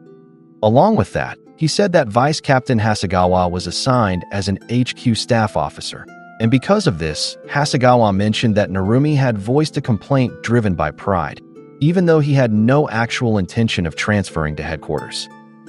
To calm Narumi's intense anger over Hasegawa leaving without bringing him along, Hikaru told him that the captain of the 1st Division needed to be the strongest, and asked who in the world could replace him if he were to leave, something that immediately caught Narumi's attention. Hikaru's mind game worked, and Narumi calmed down while commenting that she had a good point. Hikaru then signaled to Hasegawa that she would force him out of there one day, to which he gave her a thumbs up and commented that now he could finally leave things to Narumi. After that, Kafka added that apparently, it wasn't just their combat power that was growing. He informed us that there were 7 identified kaiju neutralized during the number 9 cataclysm, and the tissue from 6 of them, excluding the already weaponized number 10, was currently being stored. One of them, number 12, reportedly showed aptitude for Captain Soichiro of the Western Division. But since all of them were extremely dangerous kaiju with advanced intelligence and sentience, it was still being carefully debated whether to convert them into weapons or simply dispose of them. In particular, the tissue of kaiju number 9 was placed into number 6 level cold storage and was currently under strict lockdown in the deepest part of Arya K base. And lastly, he added, this was his situation. He was shown buying onigiri from a convenience store. While scanning his purchase at the self-service lane, a strong earthquake suddenly struck, terrifying the people around him and making them suspect that a kaiju might be the cause. Kafka immediately went outside to assess the situation. He informed the people nearby that he was part of the defense force and asked everyone to calmly follow the evacuation instructions. Moments later, a giant kaiju appeared in their area and quickly destroyed a nearby building. The people started fleeing in fear, while Kafka immediately reported to the control room that a kaiju emergence had occurred in the Nishikamachi district. Hashina responded that they had already picked up the signal and would be dispatching the division immediately. He warned Kafka to be careful of Yoju and to assist in guiding civilians to safety, which Kafka promptly followed. But just as he was about to move, Hashina called his attention again and seriously pointed out that research facilities around the world were eager to discover the true identity of Kaiju number 8, and that if his secret was revealed, it would put him in danger. Hashina warned him not to do anything stupid, and after a brief moment of hesitation, Kafka replied that he understood and would stick to rearguard support until the division arrived. After that, he helped guide people toward the evacuation zones, informing them that he was with the defense force. After a while, most civilians had evacuated, but unfortunately, 2 children, a girl and a boy, were left behind in the area, now face to face with the terrifying kaiju that had emerged there. Fear was written all over the children's faces as they stared at the monster. The kaiju began sniffing them, and due to the overwhelming fear, the boy lost hope and thought there was nothing they could do now, that they wouldn't be able to escape. However, the girl didn't give up. Despite the intense fear she felt, she stood up and declared that she would join the defense force. She picked up a metal rod and pointed it at the kaiju, shouting that this wasn't the time to be afraid of a creature like that, surprising the boy. While seated on the ground, he saw the billboard behind the kaiju stating that the Japanese Defense Force was accepting applicants, and because of that, it seemed he realized that his companion was right. He picked up a stone in each hand and thought that if they couldn't run, then they might as well fight. He stood beside the girl, and together they faced the kaiju with courage. The kaiju then began to charge at them, and they didn't back down. They fully braced for it with bravery. The force of the kaiju's charge caused a massive explosion in the area, flinging debris everywhere. But a high-speed shadow emerged from the impact. It caught the kaiju's attention, and it was revealed that Kafka had arrived and rescued the 2 children before the monster could eat them. After that, Kafka explained to us that he was officially assigned to the 3rd Division as a result of the trust he earned during the number 9 cataclysm. He added that in the newly established on-site Kaiju Analysis Squad, known as the Analytical Support Squad, he served as the platoon leader. After dropping the 2 children off in a safe area, he praised them for their bravery. His body then began to crackle with energy, and he told them that he would get them home in one piece, so they needed to make sure to keep everything they were about to see a secret. The crackling intensified, and before long, he fully transformed into Kaiju number 8, surprising the 2 children who were with him.